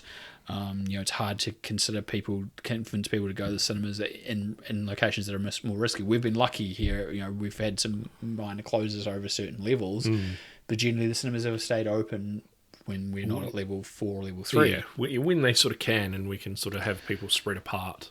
And it's been okay for us, but we're in a place here in New Zealand where we're very lucky with the number of cases and the spread, and keeping on top of things has been a little bit easier than, say, it has in the US, where you're facing hundreds of thousands of deaths and constant spread and issues. It's not safe for people to go to it's not exactly going away like it should. Yes. Or it will. Totally under control. Yeah. Speaking of cinemas closing, the other thing that's sort of closed is sporting events as well. Well, I say they're closed, they're still being played, but behind closed doors, so there's no attendance of people going there. And I think this is something that I never really thought of, but I don't know if you hadn't thought of it either, or you had thought of it, but of course with like sports stadiums and cinemas and all that being closed, it's put an impact on the amount of peanuts and corn being grown for cinemas and sporting events. and obviously. sporting So events. So, So it's yes, so you'd normally go to a sporting Yeah. event and you'd order some popcorn or some peanuts. Yeah. You go to the movie theatre, get your popcorn, and obviously every year they guesstimate, I guess, for lack of a better term, how much they need for the following sort of year. got a quota or whatever. Quota. have you. So you grow your crop for the upcoming year based on the previous years, and if you see growth, you grow some more. If you see a bit of shrink, you maybe keep it the same level or grow a bit less. Unfortunately, everyone started growing last year's crops for this year, expecting obviously the normal year ahead. Yeah. We get to March, and obviously it's not happening. And so all of a sudden in the US, they've got massive stockpiles of popcorn, Corn, yeah. for the use of popcorn, and peanuts, which they would normally have sold through the summer, all just going completely unused or unsold and just wasting away. My understanding, reading more into it, is that some of it obviously can be on-sold for other products, some of it can be used for feed, some of it can be used for other things, but not to the degree that it's... No, not to the amount of it that it can be. The interesting thing is that this will have a knock-on effect in the long run. Should we get a couple of years down the track and things have settled back, this is like a vaccine for COVID and we're going back to cinemas, guaranteed the year we go back, there'll be a shortage of popcorn, there'll be a shortage of peanuts. It will be, yeah. Because people won't be, they'll be trying to anticipate, but they obviously don't want to make too much of a risk because there's a cost associated with it. So, for sure.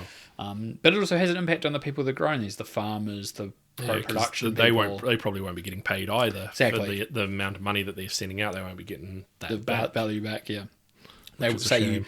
you spend, you grew corn for your thing and you spend, $15,000 in crop and accelerating costs for making sure that it's maintained and picked and all this stuff afterwards, and then you sell it and then the gross weight per kilogram or pound or whatever it is lower because obviously there's no demand for it. All of a sudden you're losing the money, you're not making back what you cost, and so of course it's not going to give you any impetus to continue either in this market or in future to grow as much because you don't know what you're going to make back.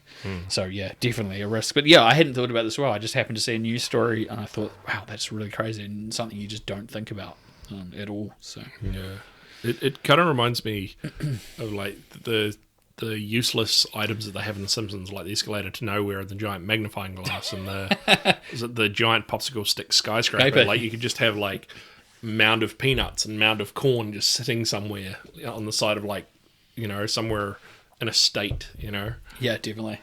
Obviously, this isn't going away anytime soon, and so we have another list of massive changes. Shall I go through some of these and just get your feedback as we go? Because there's a lot to go through. There's a lot. All right. Let's start the list. Yep. You can clear ourselves. No, sorry. So Black Widow, push back again, is now May the 7th, 2021, which is more than a year after its original planned release. This has obviously had a bump-on effect towards all the Marvel films. Yep. So this has moved the Eternals once again from its current February release in 2021 to November 5th, which is a whole year from its first original November 2020 plan. Mm-hmm. Crazy to think this. Shang-Chi is now basically unmoved, but it's now sitting in the middle of the two, but it's moved from May 7th to July 9th, but it's still in the middle. So there's a bit of a reshuffle. Rumours before this announcement had happened was Disney was going to delay Black Widow, but they're also going to send Pixar's next movie, Soul, straight to Disney+, potentially as another premium release, much like they did with Mulan.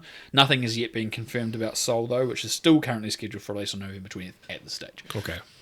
And that's a theatrical release. But But we're getting closer to that, and I suspect if they're going to announce something, probably in the next couple of weeks. yeah, for sure. Because we're only 8 weeks away from that, really, Yes. at this current point of recording. So yeah, it's definitely a case. I could see them doing that. Whether or not, I mean, hopefully it's more worth it than Mulan was. Yet to be seen. So The Kingsman has actually moved up 2 weeks to take the slot that Eternals was in. So now it's February 12th, 2021. So it was later in Feb now, taking that slot. That was another knock-on effect, obviously, of all these moving around. Disney moved that movie as well. Spielberg was doing his West Side Story take. It was supposed to be in December of this year, to December 18th, 2020. We talked about this and how you put that in the Oscar period, and musical, it's good for Oscars. So they've just moved that an entire year, and it's now December 10th, 2021. So that's a big push. That's a huge push for itself. Yeah, it's definitely Spielberg, and it's that time of year where you want it for Oscar consideration. So, and also it's a holiday movie, like families Yeah. going to go see a musical and stuff. You want something of that scope and scale kind of around that time of the year in the United States kind of makes sense. You want around that Christmas, New Year's For period. sure. So I guess those two things kind of line up very well. So pushing it back a year totally makes sense on that sense. You're not going to put it out in the middle of a summer blockbuster season or something like that. Death on the Nile, which we talked about in the last episode, has been pushed back slightly from October 23rd to December 18th. Is now taking the slot that West Side Story has vacated. Deep Water, a thriller with Ben Affleck and Ana de Armas, was due in November, has now been pushed back to August of next year. And several unnamed Disney or Fox films have been removed from the schedule entirely. So there was a whole bunch of planned ones they hadn't announced.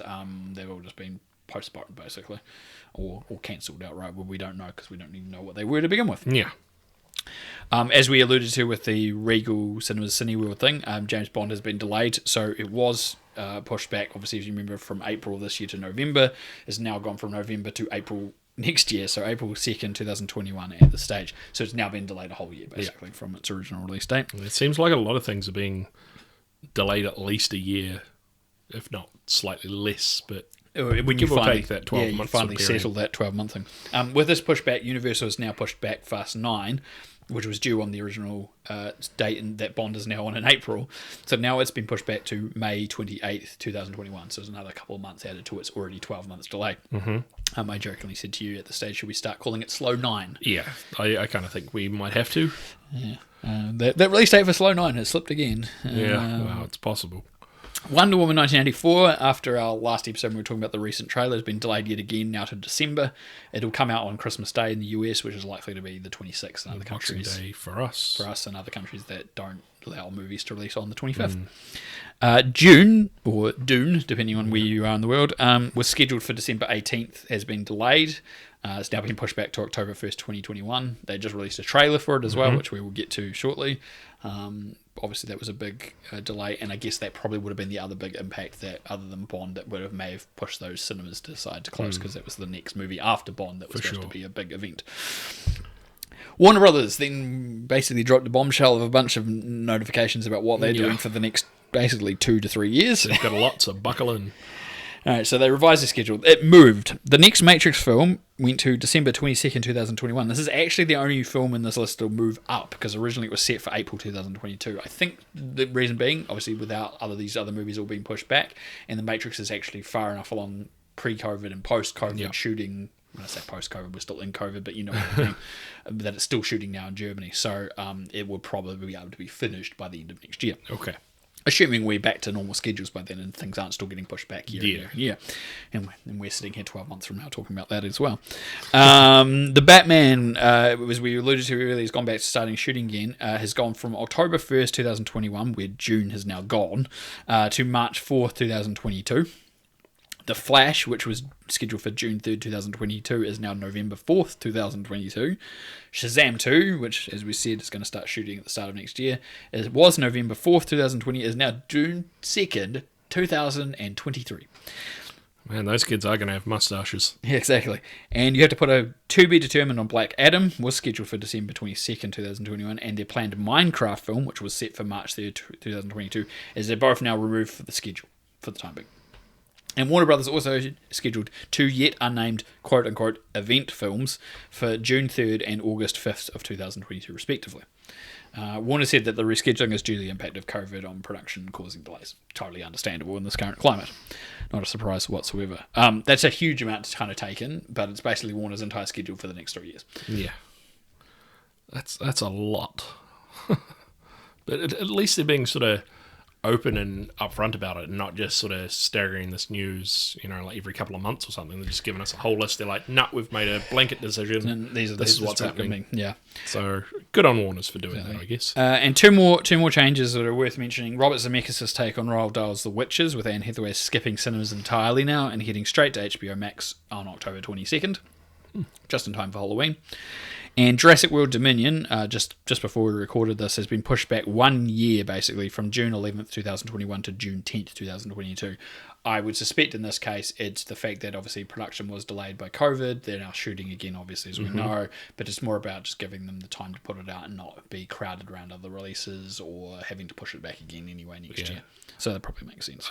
Also, this isn't written down, but I'm going to jump in here and say this about Jurassic World as well. I don't know if you've seen it, but I saw this morning that Colin Trevorrow had tweeted that some of the cast or crew had tested positive for COVID, but then they got retested and they tested negative, but they're still, due to their protocols, they're still doing a 2-week quarantine anyway. And a testing of and everyone. a testing of everyone, so it's at least delayed 2 weeks at this point. But I think this again goes into why you would delay this in case there are more shoot delays through situations like this. And the production has obviously a budget and understanding for this, and Universal's being sensible about it, making sure that realistically making these delays and being sensible of this is it obviously costs money, but it doesn't cost as much money as having to shut the entire production down for months. Yeah, absolutely. So that totally makes sense. Yeah, so that's basically all the delays that have come out since last time. It's going to be like this again probably in the coming months, and we'll see more delays in films that are due out next year. Who knows? At this stage, we need to see where COVID is going to go and what we're going to get in regards to how much more spread and vaccines and all that sort of stuff. And I joked about it in the description for last episode. It feels like it's been 7 years already, but honestly, sometimes when I do sit down and write these lists and continue to update them, and then you send me through something new, I'm just like, oh my god, when is this going to end? So much, yeah. Yeah, it's pretty crazy. I mean, like we do try and like give you like as much news as possible, but it's kind of hard when most of it deals with COVID as well. It's like we can't really escape from it. It's crazy. We just end up sitting here going, my God, I can't believe this has been delayed over here. This has been delayed. This has been changed. This has been impacted by COVID. This is shut down. Like, I mean, it's a good thing that we've got all these. We've gone to a point where streaming services and other services and TV have become more cinematic, and we've kind of got to this point where we can enjoy like a home cinema experience for certain productions at home. And I do miss sometimes going to the cinema and enjoying a cinema experience for certain things. And it's been nice when we could go to something like we both went to Tenet, and it's a nice experience, but it's not worth people's health overseas. No. And you've got to think these people are putting themselves in risk to make productions as well, and while they cost money with the idea of making money in the long run, this is still people's livelihoods but also their health at risk. So you must remember when people are out there making these films and these delays are happening, that we shouldn't be angry about delays or upset that we have to wait 3 more months to see something, because at the end of the day it's for people's entertainment, and it's not the end of the world if we have to wait an extra few months, but it's definitely the end of the world if everyone dies from COVID. Yeah, for sure.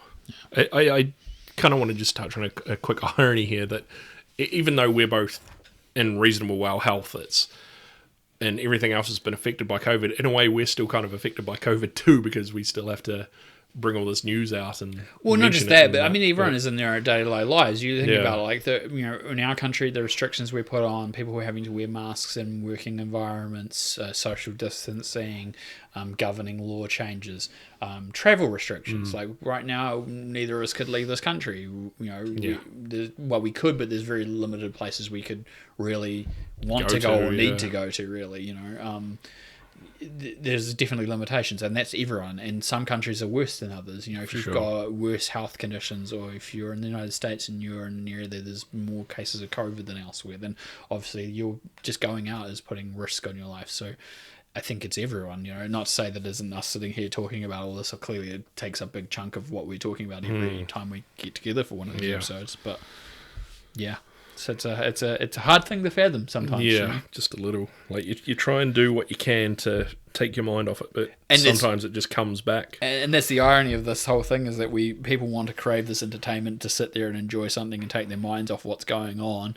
Yet in long ways, some of this entertainment is brought to you on the idea that you have to accept the fact that it was made under COVID or affected by COVID, or it's easy to go, and maybe, going back to the hocus pocus thing, it's really easy to enjoy something from 25 years ago or whatever, because it's in a world that none of those people were impacted by COVID, so it's not hard to rewatch an old movie. Same thing about us joking about 2012, it seems so quaint.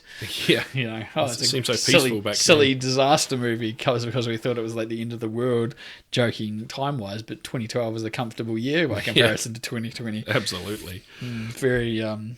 Very unusual. Yeah. The only other bit of COVID news that really got was I did notice a discussion with Jim Parsons, and it was talking about his career and Big Bang Theory, and I think you brought this up, that he'd been talking about like what Sheldon would be like under COVID and how he'd be very well prepared and be like thriving with all his antibacterial stuff and being sprays. such a separating. I could see him getting very angry, like social distancing and he so isolating people. I reckon people would be. he'd be like Cartman with the 6-foot stick. Yeah, it's true actually. But funny enough, in real life, Jim Parsons and his husband Todd Spiewak, they both contracted COVID back in March. Of course, you got to think that back then in the United States around February, March, there was a lot of early spread where people got it and didn't even know they had it or what it was. We talked about in the previous episode. Who was it? It was traveling. Yep. that guy. I don't even remember that. He's in X-Men. X-Men 2 striker. Brian Cox? Yeah, Brian Cox. Thank you. It was Brian go. Cox. Yeah, Brian Cox, not realising he was travelling back and forth between Europe and US and got sick. Didn't realise it was COVID, just thought it was a flu, didn't last very long. Then his doctors doctor test asked him when you had it. When you got antibodies, when did you have it? No, I had COVID. Like, you get to this point where obviously they both got sick and it was in those early stages. Probably recognised it was COVID and just isolated themselves. They both recovered fine. But it's just one of those cases where obviously some people are just getting it without even realising it. I think you've had it as well, but I've got friends overseas that have managed to get sick and their kids got sick or and brought it into the family in the early stages of it, and there's nothing they can do about it because back then it was when people weren't isolating or dealing with it very well. So just again another impact of those things that some people are dealing with and not others. And you have to think about it, like and not to be too political about it, but seeing someone like Trump go up in front of the White House and take his mask off, even though he's struggling to breathe, in defiance of COVID, is just ridiculous. Like, in making these statements about how we can all beat it and we've got the best healthcare and blah blah blah. It's Don't fear it. Don't fear it. We'll tell that to the 200,000 plus people who died in the United States, plus the thousands more have contracted it and had debilitating actual impacts of it on their health at the time, or in some cases ongoing. Like, some people are still having breathing issues months on because it's done damage to their lungs and so forth. And tell them that you've given them world class healthcare. It's kind of hard to not separate those things. It's all well and good to stand there in your big flash White House and say you've got the best healthcare in the world, but that's what you have. Yeah, like you can. Well, I don't know whether. Well, he probably can afford it, but he's probably not paying for it himself. If that makes sense. Yeah, the taxpayers are paying for it. Yeah, there's other people that can't afford it. Yeah, you're saying that the country has good healthcare when in fact they don't. Yeah, and ironically, some people had better access to healthcare, and you repelled that. So Yeah. And you also repelled some of the stuff that would have stopped this impact being as big potentially in the first place. But that's an entirely different story of a political matter that we probably shouldn't be talking about on the movie podcast. We shouldn't really get too political with all this. That is that thing. Like, it obviously impacts everyone in every facet of their life, no matter how big or small. You're talking about families trying to protect young people and old people from getting sick. You're talking about the impact it has on everyone's jobs, no matter if it's an entertainment industry or somewhere else. People losing their jobs because the companies they're working for can't make money or aren't usable or necessary in the current climate as opposed to where they normally would. Cafes and restaurants that people can't go to because they're isolated or told they can't go and all that sort of stuff. So, it's a bit of a shame. And then we're talking about, exactly as we said before, peanuts and popcorn sitting there. Yes, sitting there going unused, uneaten. Because, maybe they should distribute peanuts to some zoos. Maybe. Like, even though people can't visit zoos, but I'm sure the elephants need peanuts. Same with the peanuts and corn for other products and for food banks and stuff. You can probably make use of those. And other things that have probably been over mass produced that we don't need in the current climate. Because there's probably ones that I'm not even thinking of in those stories that are probably that's true. It's probably like wheat and all that for like pretzels or something. That'd be another American sort of staple. The amount of stuff that probably goes towards hot dogs and other snack goods and stuff that just people aren't buying that could be used for other things. But anyway, never mind. We digress. We'll move on. We're unfortunately had to move towards a few more sad bits of news, more to do with some recent deaths. We'll go to our in memoriam section. Correct. Diana Rigg has passed away. Great tributes from many, including George Lazenby and Edgar Wright. Right story for The Guardian in particular is worth reading about getting extra audio from Rig in her home for what will be her last screen appearance. So Rig was like an Emma Peel in the Avengers, not related to the current Avengers, but the British TV series. She was the reason why George Lazenby. She was Bond's wife, basically, in the extremely underrated on Her Majesty's Secret Service. That movie, again, I told you the plot on that is way before its time. But she's been still acting until recently. Obviously, aside from this, she was in Game of Thrones. You know, she's done all sorts of stuff for her entire career, and just stunning work. That story, I can't stress enough to go look that story up. For Edgar Wright wrote. It's really funny and really heartwarming and very, very good. And it's about getting her to do some ADR and extra dialogue stuff for stuff that was missing in the edit, and then having to get her to record one extra word after he went and visited her because he realised there was one word missing, which is when they went re-edited, they needed one more word from her. And so she, even though she was frail and not very well at the time, and Wright knew when he was leaving her last time that maybe this was the last time he was ever going to see her, and she was probably never going to get to see the finished film. She'd only saw the trailer, which we haven't even seen yet, to be fair. So it's a shame, and great loss for especially for the industry in the UK. So. There was also French actor, is it Michael Lonsdale? So it was Michael as far as the English, but French was Michael. So French actor Michael Lonsdale, mostly known for the role villain Hugo Drax in the Bond film Moonraker. He also appeared in films like The Name of the Rose, Remains of the Day, Rodin, and Munich, as well as hundreds of French films and TV shows. I mean, it's funny connecting these things with Bond connections. Moonraker is not my favourite Bond film, but Lonsdale is a great Bond villain, he commands the screen and the scenes he's in. I mean, I'm not putting Roger Moore down, but he does outstage Roger Moore on screen in those movies. In that movie, sorry. He just has a certain air about him, and he continued to have that through everything he ever kind of worked in. But yeah, prolific, like ridiculous. That's just how many credits he's got, especially in French cinema. Just really huge numbers, especially kind of through the 60s, 70s, and 80s. But as you can tell, acting right up until the last decade, really. So, yeah. And a final one on our list is Ron Cobb, who's a cartoonist, production designer, and director who worked on most iconic films of the 70s, 80s, and 90s and early 2000s, including, just wait, Star Wars, The Last Starfighter, Indiana Jones, E.T., Conan, Back to the Future, Alien and Aliens, Running Man, The Abyss, Total Recall, The Rocketeer, Space Truckers, Firefly, and District 9, among many, many others. Yep. He was 83, and he had Lewy body dementia. Yeah. Wow, that's a shocker. He's living in Australia now because he was basically had become a resident of Australia. Interesting thing about all those stories, I mean, he did do some directing, but he was supposed to direct what became E.T. So when E.T. first came to him, it was the original version, which was more of a horror story about aliens, and he was set to actually direct it. Spielberg was going to produce, and he did some of the production design and development from the script that he was provided, and then it got redeveloped into what became E.T., and he was no longer used, but his original design still impacted the actual final movie that we got. He obviously also he influenced some of the design development of that in the way that it was the production design and stuff as well. Obviously, if you go through some of those movies, some freaking iconic stuff in there. There was some environments and extra stuff done for Star Wars. Back to the Future, he designed the DeLorean. Yeah. Like, the way the DeLorean looks is his design. Could have been a fridge, but it wasn't. No, exactly. When he was the one that took the design when they decided to turn it into a car, and he said, let's do it this way with the DeLorean. Alien and Aliens, he had impact on the environmental design. Alien still uses his design, like the franchise even later would still continue to use his designs on iconography and the set piecing and the production design. So when you see those, like the way the production rooms are made, that was him, those still impacted everything. Like I was talking about this recently with someone, the Alien Isolation video game entirely uses his designs with his credit, because of the work that he did on the way that the icons and iconography and the design of production was.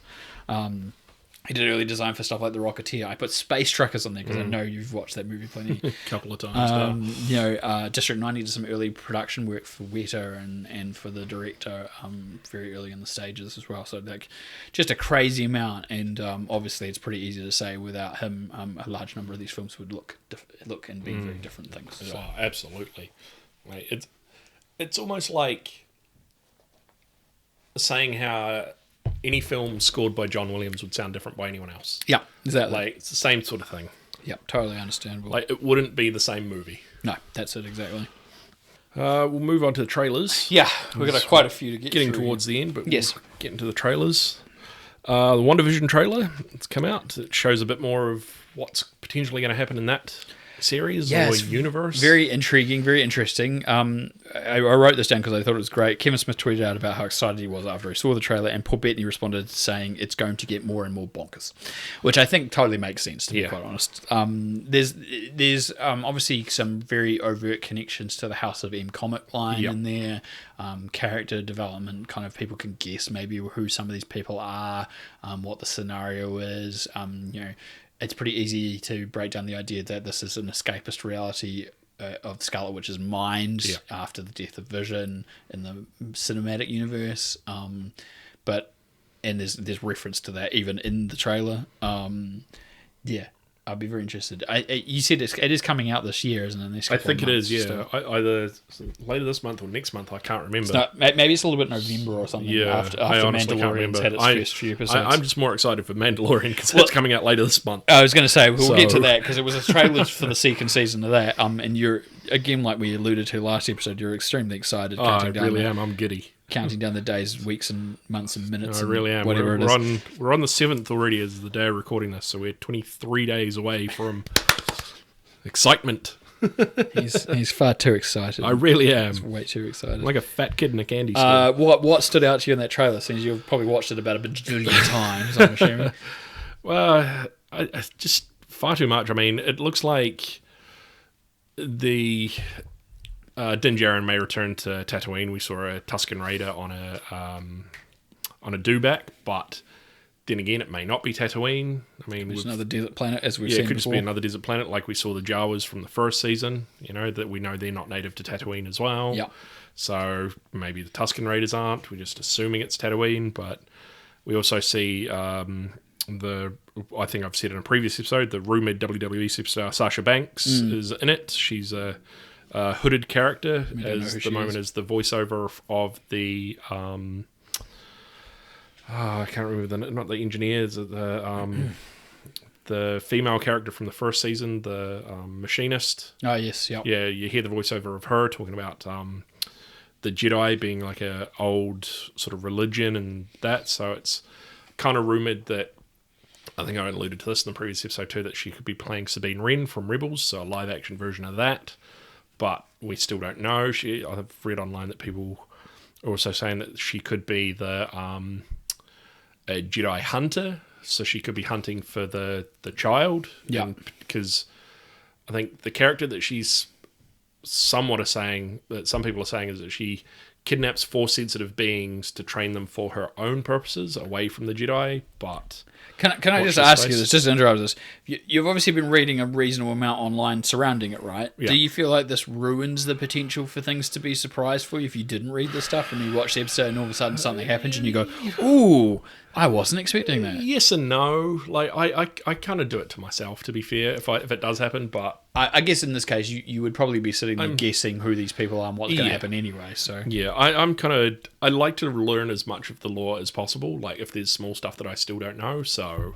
I only bring this up because of how you managed to ruin Rise of Skywalker a bit for yourself doing exactly this, so I just thought I would ask. Yeah, well, that was kind of unintentional. I know, but it was under the same circumstances. You started reading things to be interested in, and then all of a sudden you're reading like an outline of the script. And I know, I probably should stop reading stuff, but I can't help it. It's a sickness, people. You got, as you said, how many days is it left? 23. 23. And let's see, it's currently 3 in the afternoon. Comes out, about 9 at night, I think, or 8 or 9 at night, so about 5-6 hours. Yeah, okay. 23 days and 5 or 6 hours. Right, cool.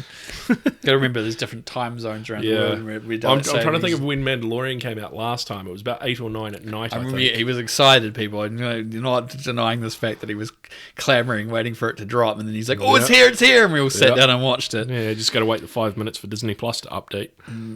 That's it. Speaking of desert locations, we'll go back to Dune or June, depending on where you are in the world, as I've argued. Yeah, and what school you went to. What school you went to or where you are in the world. This is sand dune. So I say sand dune. Sand dune? Oh my God. Even you've doing it yourself. No, I'm doing it myself. So we say sand dune, and so it would be June, but Americans would say sand dune, and so it would be Dune. And when someone else said this, they said, "Have you seen the new Dune trailer?" And I said, I thought that they said Doom trailer. I was like, "There's another Doom movie? Do we really need another one of those?" No. June. Oh, okay, yeah, okay. Yeah. I suppose it's one of those things of the English language.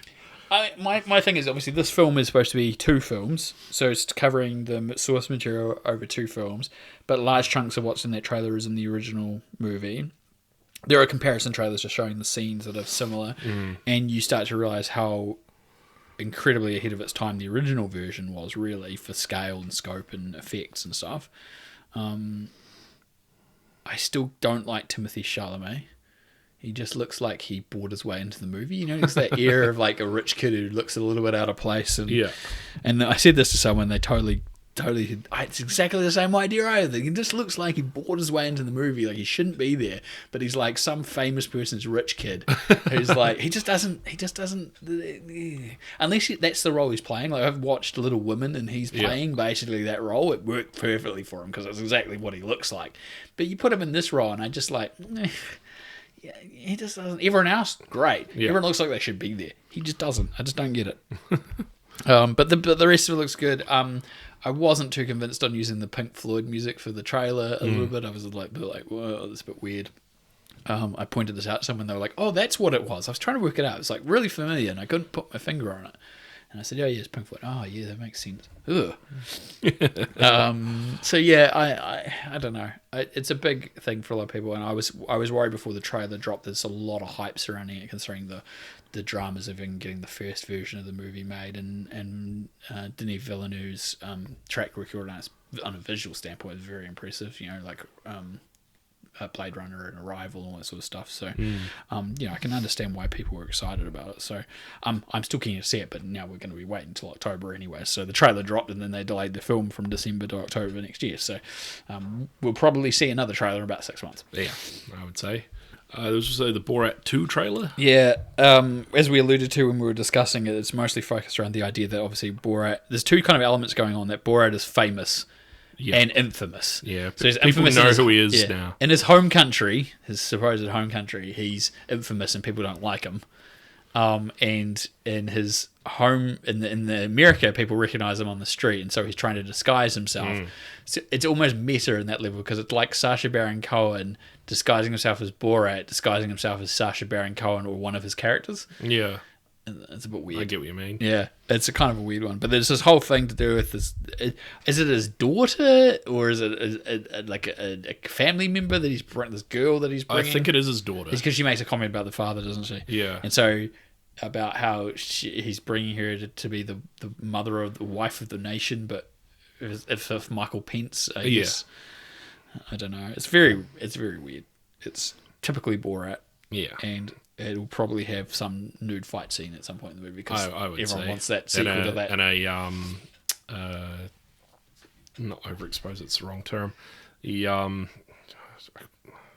over-exaggerated, that's what it's looking for. Over-exaggerated black censor bars as well. Yeah, again. The I don't know if it was you, and maybe it's the mentality of having, it's been, how long has it been, for 15 years since Borat? At least. Probably something like that. Did it make you chuckle? I think when I saw it the first time. But the second time you're like, if I were to watch it again, I would probably get a little laugh out of it, because I've probably bits I don't remember. I just felt like I've had enough Borat in my life. Do I really need a sequel? But then I kind of like, I'm always interested to see what sort of things he'll do to real people. Like obviously that scene where he goes and manages to ask someone if he can kind of stay with them in COVID lockdown. Yeah. It was kind of that awkward funniness. But I don't know. Maybe I'm over the whole thing. I don't know. We should move on anyway. Yeah. We will revisit it, no doubt, because it'll be online in a few weeks, and one of us will probably see it, if not both of us. Yeah. Hubie Halloween trailer. Julie Bowen from Happy Gilmore returns for what feels like Sandler's closest character to his 90s film and comedy era. Yeah, there's definitely, you can see the through line through like what was some of his comedy characters? There was like It was Happy Gilmore. Billy Madison. like his stand-up comedy. He would have like songs. Yeah. I'm drawing a blank now. But you know what I mean. mean. Yeah. And there's a line through those, and also the Water Boy, because it's like Yeah. he's got a French last name, and like the character's got a French name. He's a little bit slow. He's unique, you know. Like there's very much, and like Billy Madison and Happy Gilmore, I guess a little bit, but definitely feels the closest. The movie looks alright. It's got a lot of ringers. Like there's a huge A number. lot of Sandler ring-ins. Yeah. It's not a holiday location. They're shooting, it's supposed to be Salem. I don't assume they didn't shoot it actually there, but it looks like it could be alright. It could be entertaining for the right reasons as opposed to being completely stupid and for no reason. And that's kind of where I think I wanted to say with this. If it feels like it's something in that 90s era, then I'm happy with that, because that's kind of the Sandler stuff I still kind of like. Everything pretty much up until Billy... I was going to say. Everything with Billy Madison up until basically, I guess... Big Daddy was good. Maybe Little Nicky. Yeah. That's where it kind of went off the that's rails probably, for I'd me. give you that. I still kind of rate Little Nicky up there, but I'd say that's probably, in my opinion, one of his last good ones. You'd have the occasional, like, to me, 50 First Dates, kind of good. Yeah. But that era of like Wedding Singer and Happy Gilmore and those ones he did through there are kind of all pretty good. But it kind of felt a little bit enough like that, I guess, with the sort of characterization. It's out on Netflix now. I think it came out today in the States as we're recording this.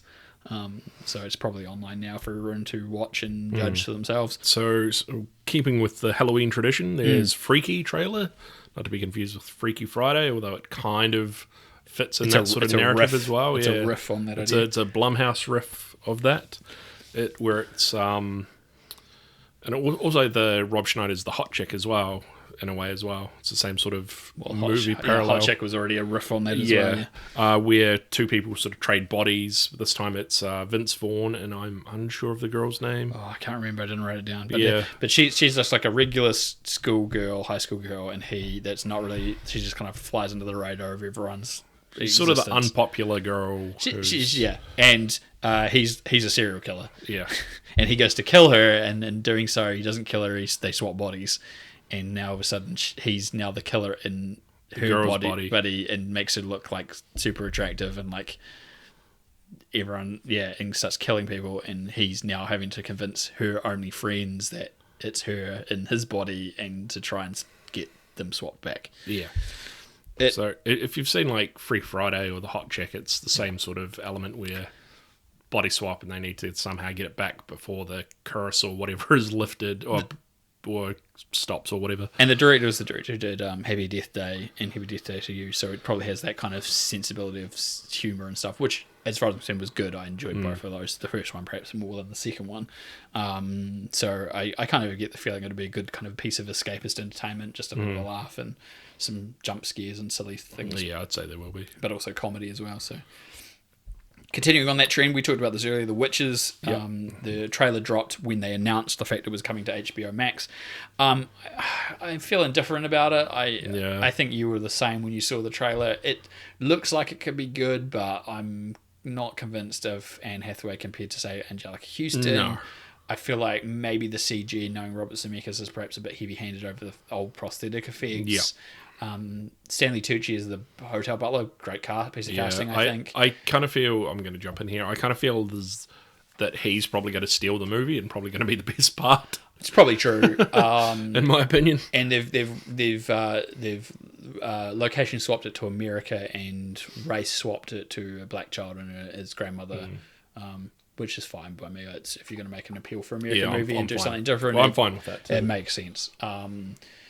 I'd be interested to see I've said this to you. I'll be interested to see sort of where the narrative takes. Obviously, in the original version and the book, it's kind of like this generic European kind of thing going on.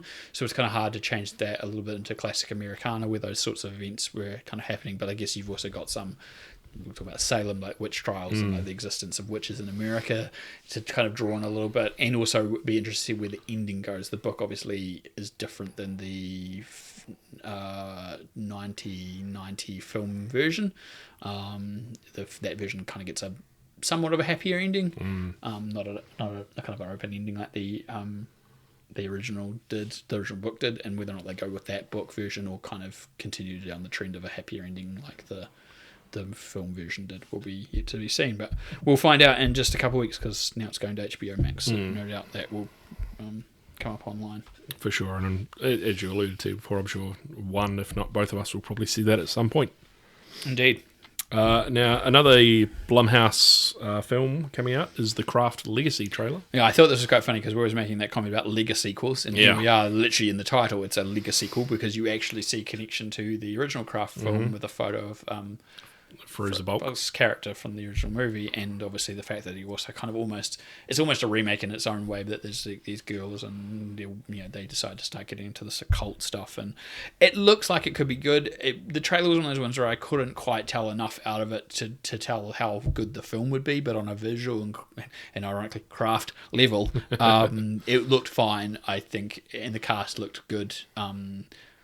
But I guess it'd be one of those things you just have to sit down and see if it's as good or better than the original, or if it's a pale imitation, or and those connections are very, very loose and and they can still sort of set it in their own universe if they need to. I kind of feel like if I was going to watch this, I'd probably want to watch the original again first. It's been a long time since I've seen it. I don't remember it very well, so it would be a case of sitting down to watch that, I think, first.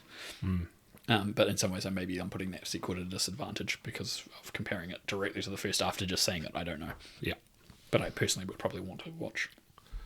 Our next trailer is somewhat controversial, I suppose you could say. I still want to class this as a horror movie. Well, you could. But continuing this trend of horror films. Yeah, so the trailer for Totally Under Control, which was a documentary, was somewhat filmed in secret, sort of around the Trump presidency, and health officials sort of documenting of how the whole COVID situation was handled over the past, was it 6 months? Five months or so. I suspect they're still working on adding to the film with everything that continues to happen until its release date later this month. So they probably will cover a little bit of what's happened with Trump getting COVID as well as a part of that. If they can, or unless it's too late for them to add to it. I think it's going online, so I think it's one of those things. So the director is Alex Gibney. Gibney's done so many really good documentaries, but I made this comment to you yesterday. His better documentaries are the ones where you can separate yourself out a little bit from the situation. So like the first one of his I ever saw was Enron, Smartest Guys in the Room, and this was a number of years after the Enron thing had happened, maybe 3 or 4 years. So it kind of was able to breathe a little bit more, look at the aftermath of what had happened in the collapse of Enron, whereas the other movies that have been done, they're all kind of either very close to the conclusion of what major events have happened to it, or they're still ongoing. One of them is about Scientology, obviously still exists. This one is in a pandemic that's continuing. Yeah. So even releasing this, you're really only looking at the time frame of what first happened in America and the several months following the main part of the outbreak, basically. So it's not going to give you a catharsis or conclusion to the story. It's only going to leave you with open questions potentially, but it's going to hopefully tell you some stuff about what was going on behind the scenes, because they're talking to people that have already officially put their hands up and said this is being mishandled. We need to speak out.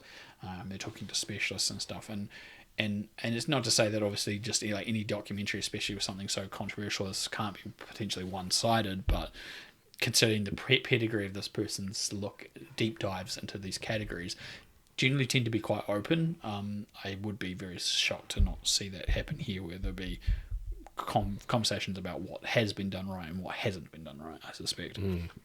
For sure. Be interesting to see anyway. And as I said, I think it comes out very soon. So yeah, I think it was just before the election as well, I think. Yeah, so later this month, basically. Yeah. All this stuff's kind of coming. It's like Borat's coming out on the 23rd. I think it's around that same week, because we're all talking about right before the elections. Obviously, I mean, political posturing aside, obviously it's to try and impact people's decision-making on the election. But, at that stage, it may be a bit too late for some people. But yeah, still interesting to come out. There was also a trailer for Belushi to deal with the life of John Belushi. I keep forgetting which one's which. Is it John Jim? Belushi? It is John Belushi. Yeah. Sorry, Jim. Jim's still alive. Yeah. John Belushi. Because how many is there? There's like 3 or 4 of them, isn't I there? don't know. But anyway, so They're almost like Afflecks. Yeah. Oh, not Afflecks. Baldwin's. Baldwin's, yeah. And the non-Baldwin Baldwin. This is not a non-Belushi. That's true. Yeah, it looks really good. I love the style of it. It's a little bit like OTT in that trailer, but I kind of think that the interesting way, obviously having to frame this, trying to make this documentary out, kind of padding it out after COVID. It's not due out till November. It's meant more perhaps phone interviews than in-person interviews that they probably wanted. But I guess that'll lend itself to using more archive material to tell the story, because obviously you've got to cover that audio with stuff if you can't put them on screen. So it's a Showtime documentary. It's out next month. And the trailer's worth checking out. And the subject matter is always very interesting. Belushi... there's that classic saying, twice as bright, twice as fast. It's definitely Belushi's life. Yeah, absolutely. And I'm like, it's definitely got like interviews from people that were part of his life as well, from like his SNL days to sort of post SNL as well. So there's been like Aykroyd, Dan Aykroyd, Chevy Chase, Lorne Michaels, just to name a few, and like various other people that he's worked with throughout his career. Yeah. So they're very, very interesting. And there's been a good number of Showtime documentaries done on celebrities recently, so I assume it'll go in that pantheon of really good ones again. So moving away from documentaries, there was a trailer literally just dropped recently for the 355, which is Jessica Chastain's kind of spy thriller. I don't know if you've seen it. I haven't seen it. I'd completely forgotten about it yesterday. So I'll watch it after this. It looks okay. It just looks like, the problem is I can see on paper it reads really well. It's a bunch of real high profile female actresses, or to be different agents for different nationalities, and they end up having to work together on this big event case thing that's going on that's kind of off the books, and they end up working together to take down this kind of criminal crime syndicate. It's not quite clear, and I can see how on paper, but then the problem I have is it's very derivative of every other crime thing where a team comes together, where something like Charlie's Angels, or even male dominated thing, or even like the Ryan Reynolds 6 Underground thing that was on recently. Flashy, looks nice, fight sequences are relatively well choreographed, but it'll be probably light and eerie and not really a lot of substance to it. I could be very wrong about that, but that's not what the trailer's showing me. The trailer feels very much like a lot of other movies, and it's, as I said, great cast, not a bad idea on paper at all. It just doesn't come across to me as something that's going to be, what's the word I'm looking for? Nourishing. Yeah. It's very light and breezy, I guess, yeah. Okay. And final trailer is Free Guy, starring Ryan Reynolds. Yeah, and there was a teaser for it, which I also want to talk about. So the teaser before it, that came out the day before, was literally like a couple of shots from the trailer about the trailer coming out, and that the movie was hopefully still coming out in December. And then they all were sitting on like a Zoom conversation, the director and all the actors, or a large number of the actors, main actors from the movie, all riffing out ideas about coming sometime soon kind of things. Yeah, coming this Valentine's Day. Or coming this Christmas, or this Halloween, but not the one that you're thinking about. Or this something appreciation day. Pinecone Appreciation Day. That's Ryan Reynolds. Of course it was. Yeah. And that was kind of funny, so I thought that was really good. So it made me actually pay attention to when the trailer was coming out the next day. And the trailer looks better than the last trailer. I have to go with that. I still don't... it's still a bit of a push to get me engaged with it. I think it's an interesting idea. I do like the visuals of it. It could have a really good sense of humour. These Ryan Reynolds films generally tend to. Yeah, it definitely seems like it's a Reynolds vehicle. We were talking just in the last episode about Ryan Reynolds making out-and-out comedies, and this is still an action comedy. It's still not a comedy just for the basis of character-driven. It's very much a sci-fi event, action sci-fi comedy, because of the game connotations and the way it all works. So again, it's not one of these out and out comedies again, but it looks like it'll be good. Hopefully it'll come out in December, but could be coming out the National Pinecone Appreciation Day or whatever. International Pinecone Appreciation Day, whenever that is, if it's a thing. Ryan Reynolds will just make it a thing down. That's when the movie's coming out. He probably will. When the announcement, it'll be like, it is. And that day is, in case you weren't sure, it was Pinecone Appreciation Day. Yeah. Imagine if like a marketing thing because of that. They're like, if you come in and trade us like 2 or 3 pine cones, you get a free ticket or something. Like, just as something random, and the cinema's just throwing out pine cones out the back or something. Very weird. Who knows? Weird. But I said this to you yesterday. I kind of feel as though it may be leaning a little bit. Potential spoilers too, by the way. Yeah, this could be potential spoilers if this is right. So I'm sorry. This is a guess. This is a complete guess, but this is just what I feel the movie could be heading to. That it could be like Tron Legacy, where Ryan Reynolds' character is potentially wanting to get out into the real world, a la I can't remember a character now from Tron Legacy, the female character from Tron Legacy who eventually gets back into the real world with Sam Flynn. Either that, or he's because he's an NPC in this game world that people play, but he's somehow being controlled by someone in the real world who's been able to override the code or something. But because it seems like it touches on the creators as well. Yeah, like they're like, why is this NPC doing this? And yeah. they don't know. Tyka's playing the head of the. So it kind of it's unsure where it's going. It could be going one way, it could be going another. But this is just my speculation of that it could be, someone's taking control of an NPC from the real world or hacked the game, yeah. Or the NPC could have just grown a mind of its own, so to speak. We just don't know. We'll find out, I guess. I'm curious enough to want to see it, but I'm not sort of raving and excited to see it. Yeah. That's the end of the trailers we've got to talk about. Quite a few there, actually, this last record. Sometimes we have none, and then this month's been a lot. We've got two things we want to talk about. One's film review, which we actually managed to go and see in cinemas not long after Tenet. And the other thing is a Netflix kind of revisit, which we'll kind of expand on when we get there. So the first thing was Bill and Ted Face the Music. Yep. We're kind of inherently lucky that we kind of had our own private screening. In a way, yeah. In a way. So we got tickets. It was you, me, and your girlfriend, Anne. And we got tickets for a screening in the evening. We went and had dinner beforehand, went to the movie theatre, and we looked online and there was no other seats booked, but this was like a couple of hours beforehand. We'd gone and got the tickets in advance before dinner, and then we got in the cinema and there was just the three of us. And we kept making the joke that someone's going to walk in just literally as the movie's about to start or something. But nobody did. No. So there we are, middle of the back row, basically just by ourselves, enjoy the movie to ourselves in a giant cinema. It was absolutely what a blast. Yeah, I don't know about you, but I've never experienced that before. Oh, never? No. Okay. Not like that, but it kind of makes me want to beg the question: if no one books it, do they still play the movie? I think they don't. I think if it's a completely empty cinema, they just don't. It doesn't get activated because it's pointless unless someone like books the last minute and walks in. But I don't think so, because I think I've gone to go to a movie like running late, thinking there was going to be a screening, and it was cancelled because there was no other tickets sold. They said, "Oh, sorry, the screening's not on, but you have to come back. There's another screening scheduled at this time." It's happened to me before. Historically, I can tell you. I went to the Back of the Y movie. Yeah. The Devil Dared Me To. Only person in the cinema. Oh wow. And I went to Weekend at Bernie's 2. In what year did that come out? 1993? 94? I forget. I wasn't there. This is a story. I will tell the story before we get into the review. I was going to go see another movie with a friend of mine. And back then, this is obviously, I would catch the bus into the city, and we had scheduled to meet. This is when you didn't have cell phones, obviously, as well. So we'd scheduled to meet specifically for the movie and a particular time, but because of the bus schedules, I had to leave really early. And then when I got there, I found that the movie that we'd scheduled ourselves for wasn't for like another hour or something after we were planned. So I used a payphone and rang him and said, "Hey, I'm already in the city because I came in because of the bus schedules, but the movie isn't on till this time, so you don't have to race in to meet me. If you want to come in at this time, we will." And now I had 2.5, 3 hours on my hands, and I had a free ticket for something. So I went back into the cinema and went, "Oh, what's on that I could potentially watch?" And there was a movie starting in 10 minutes, and it was Weekend at Bernie's 2. So I used my free ticket for Weekend at Bernie's 2, and I sat down and watched it, and I totally expected, other people in the cinema. Nobody there.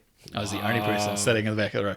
Not a box office smash, I suspect that movie was. I wouldn't imagine it was. Yeah. Wasn't a great sequel, but But there you go. There's a random free story. Movie's a free movie. A free movie is a free movie, and especially to see a free movie by yourself, not a bad thing. And the Back of the Y thing was just because it was a weird time of the day. It was like I was working my night shift job at the time, and I went at like middle of the day or something on a weekday. No one was going to go see Back of the Y in the middle of the day. No. So I was this crazy person that it was like the first screening of it for the day, and I was off, and on my day off, and I went, and it was very weird, and especially considering me and some other people that actually are in the movie briefly, like front and center on a couple of shots. So it was very weird at the time. Yeah, I can imagine. Anyway, we'll get the Bill and Ted review out of the way, shall we? Yeah, it definitely felt like a Bill and Ted movie. Yeah, definitely. It was in that sense. And I jokingly want to say we're going through this coronavirus stuff, but it's definitely the type of movie you probably want to sit through this year and actually enjoy. Just a little bit silly, a little bit goofy, a little bit funny. Characters are wacky and out there, and there's some good jokes and some flop jokes, and it was a solid title. Yeah, I really enjoyed it, and the inclusion of the daughters as well, I really enjoyed too. Their characterizations were really good. Like, people have been saying it, but they really inhabited these characters that did feel like they were definitely related, but in their own thing. Yeah, for sure. And it was crazy how well they did with that. I was just really shocked, actually. Supporting cast was good. There were some good twists in it, like, for lack of what they could be, but I say twists, but interesting turns in the story. The characters are pretty funny. There was some surprise cameos. The story, I didn't think the story went exactly where I was thinking it was going to go in some places. Okay. I obviously knew there's this expectations of like these alternate versions of themselves, and I was like, how's that going to work? And it kind of, that I guess kind of surprised me a little bit. It was funny that you and I don't think we quite worked out where it was going in the end so much until we were in the movie, but Anne seemed to think that she knew where it was going before she went and saw the movie. Anne kind of seemed to figure out that the overall plot of the movie from the trailer somehow. I'm trying to avoid spoiling it for people listening to it, but I think for me it was probably, about 20 minutes or so in, maybe, for me? My concern, reason why I didn't, I thought about it probably about the same length, was I was wondering if that was, I didn't come to the conclusion that was what was going to happen, but I was like, is it going to happen? Because if you go back to the first movie, such an emphasis is put on what exactly it is. That it was kind of, it feels it's not that it's not clever in its own way, it is, but it's a little bit disingenuous too, that these, that it ends up being the way it is, for lack of a better way to just not spoil it. But yeah, I highly recommend it to people who are fans of Bill and Ted. I don't think you'd go in and be disappointed. No. If you haven't seen the other movies, I would highly recommend seeing them first. If you've never seen them, somehow. I think that what comes across is that everyone on that film was having fun making it. Yeah, it definitely seems like it. And it comes across that way, and I think that's what you need from, like, not necessarily that sort of movie, but just movies in general. Like, if people are having fun making it, then the movie's going to be fun and enjoyable too. I mean, depending on the subject matter. Exactly. That was exactly what I was saying. But if you want a comedy, you sort of can't really have fun on a movie, say about like the Titanic. No, exactly. But if you want a fun adventure and it's a comedy and people are having fun on the set, then of course it's going to come across like that on the movie, I think, really well. I think the music was well placed. I think the idea, concept behind it, the fact that the actors and actresses got to slip into various versions of their characters was kind of cool. The time travel, the fact they managed to blend the time travel and heaven and hell elements of the previous two films into one narrative somehow worked. I don't know how, but it kind of worked. It was funny. Even that opening, it was just so ridiculous about whose wedding it was. It's just ridiculous. Yeah, you won't ruin the wedding. They won't ruin it, but it was pretty funny. It was very funny. So not kind of spoiler, but it does open with a wedding, but we won't say whose it was. But if you've seen the trailers, you might have understood there's a wedding in it at some point anyway. So. But yeah, it's I do recommend it. I think you're pretty much the same. Right? Yeah, I definitely recommend it. Just watch the first two and then go watch this for the laugh. Yeah, exactly. As well. I will say it's been doing really well on demand video overseas. Yeah. I think it's made 35 million in video on demand. The price has actually dropped slightly. It was like, I think in the United States it was like $15 or $16.99. It's now $12 or $13.99. Okay. So they've given a slight discount just to get some more people watching it. And there's a version coming out for home purchase and stuff, I think either later this month or next month, and it has a bunch of extras. So if you haven't watched it online by then, definitely purchase and download it. Unfortunately, not everyone's going to get to see it on their own private cinema screening like we did, completely unexpectedly. But I think watching the cinema was great, but if you watched at home, you just enjoyed it just as much. Yeah, absolutely. Final review is the originally YouTube Red exclusive, but now Netflix exclusive, Cobra Kai. This is 2 seasons. Yep. There was 2 seasons of the show produced under YouTube. It's actually a Sony production. If we were talking about Will Smith being involved as a producer on it because of his involvement with his one with Jackie Chan, which was okay for its own good, but not as good as the original, I think. No. But he obviously heavily involved in the rights ownership and stuff to do with Sony, so obviously he was brought on board his production company, I guess, who did that movie. Wow, what a series! Like I had seen a few episodes and I was really enjoying it, but I hadn't sat down to watch more of them on YouTube. And then when I heard it was coming to Netflix, I was like, right, I've got to sit down and watch this. And I happened to catch you on a day where you were kind of working from home and you could free some time up to watch. And so we just sat down and basically binge watched the entire first season in a day. Over 10 episodes, 5 or so hours, I think, give or take. Yeah, give or take, yeah, exactly. It just engrossed and drew you in straight away, and it definitely you who'd never seen any of it, I think, at that point. Yeah.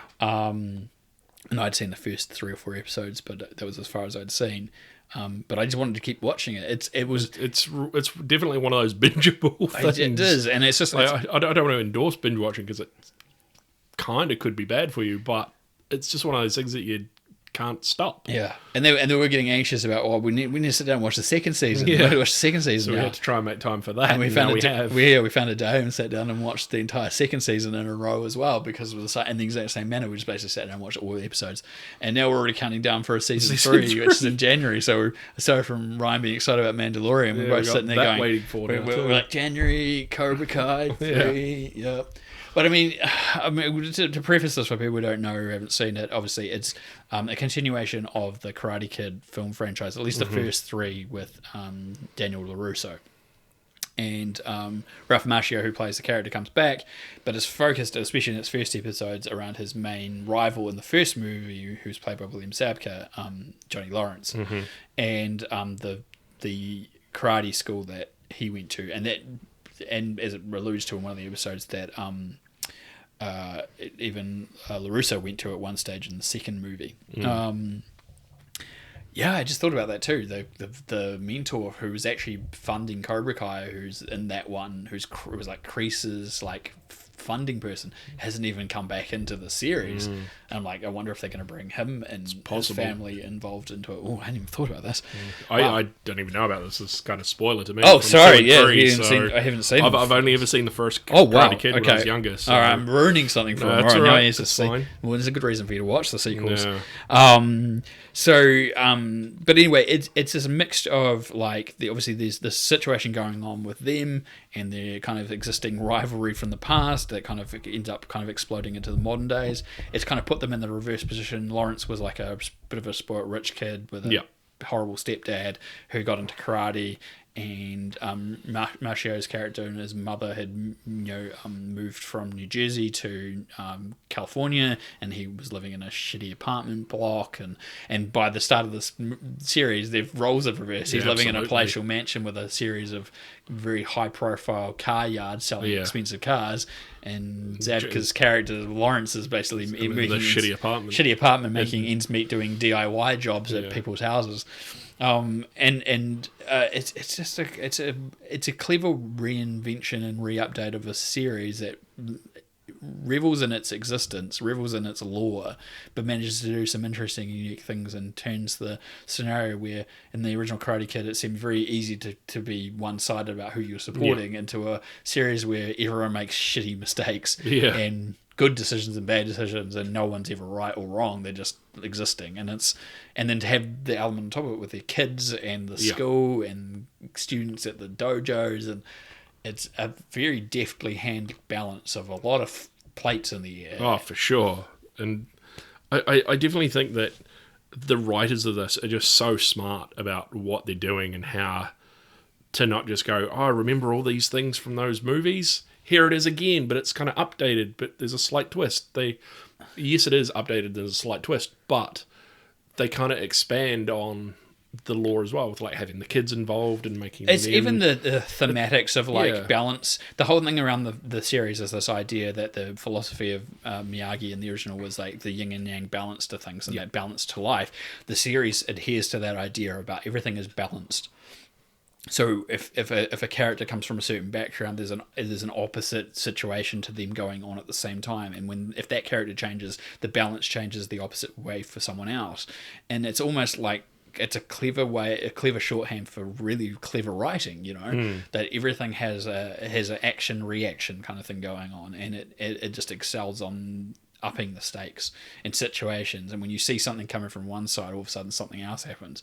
I mean, there was some surprise moments just in story writing. There was definitely one moment in the first season that we were just like, whoa. Yeah. Which I won't even spoil, but like we're just like, oh my god. Yeah, it was just completely unexpected. But it was kind of funny, but also like, whoa, holy crap. But it took up Can't the believe that serious just happened. yeah, and took up the seriousness.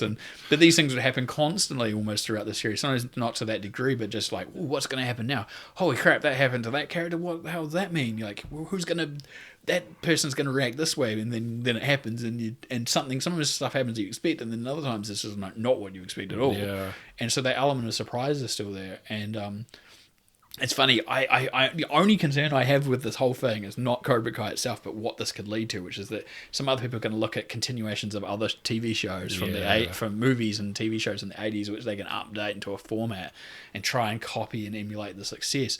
I think the one thing that Cobra Kai has going on for it is that underneath it all, you could almost say this is like a soap opera, right? Like it is literally a soap opera. You've got adults and there's kid characters and stuff, but the karate is what makes it slightly different and doesn't feel as soapy as a soap opera. Yeah, I can see how I can see what you mean.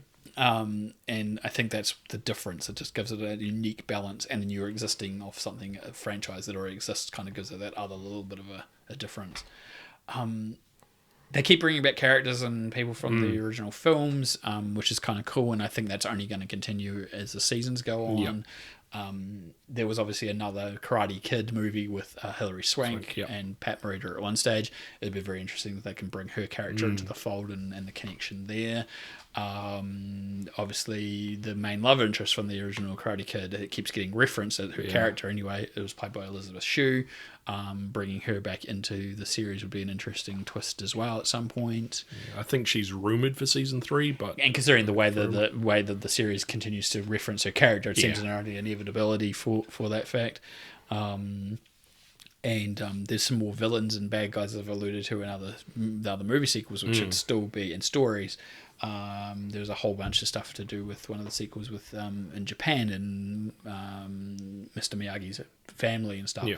Again, that could be involved, and there's been some teasers towards that fact as well, and some of the upcoming stuff for the third season announced. So I can only see it continuing down the trend. I can't see it getting better. I just see more of how awesome it is continuing. I don't want it to go more extreme. I think it's a good balance. Ironically.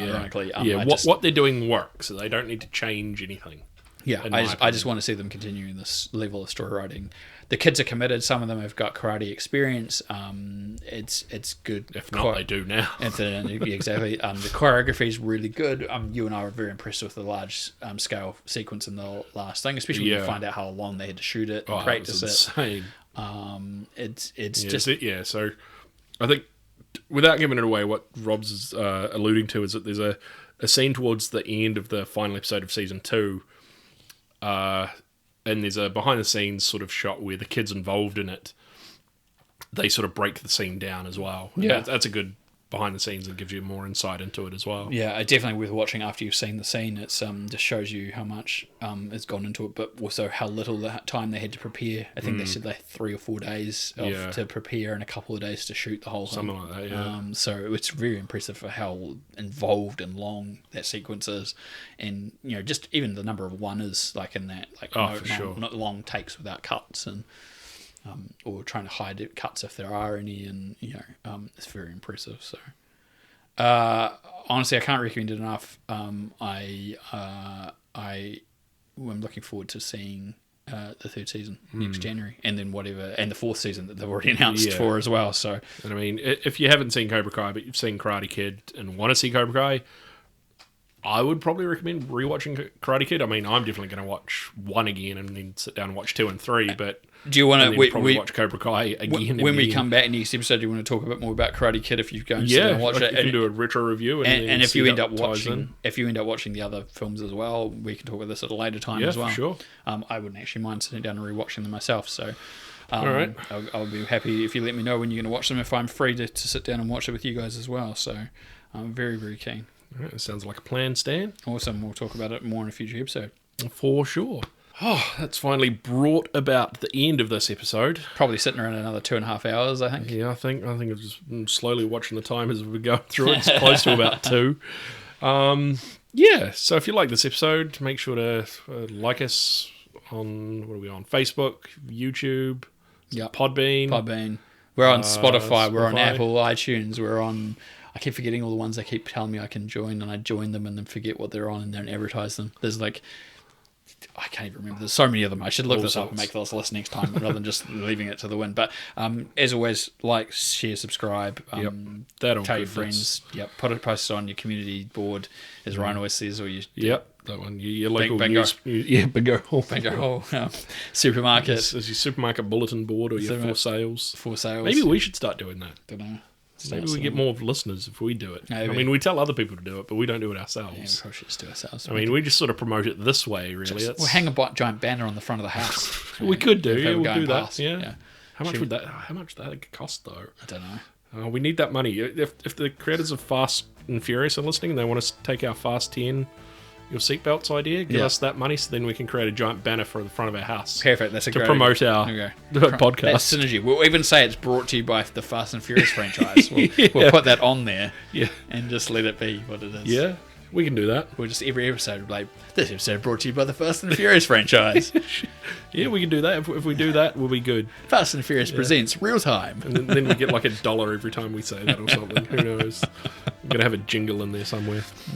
Car revving engine noises Yeah. and a turbo boost and And Mumble Growl saying then something. a rocket going to space. Yeah, for sure. We're digressing. This is the end of a podcast. Yes, this is always the way we go anyway. So, thanks again for listening. If you got this far, I hope you had a good chuckles, learned some stuff, heard some news, and been thoroughly entertained. We will catch you for episode 21. So.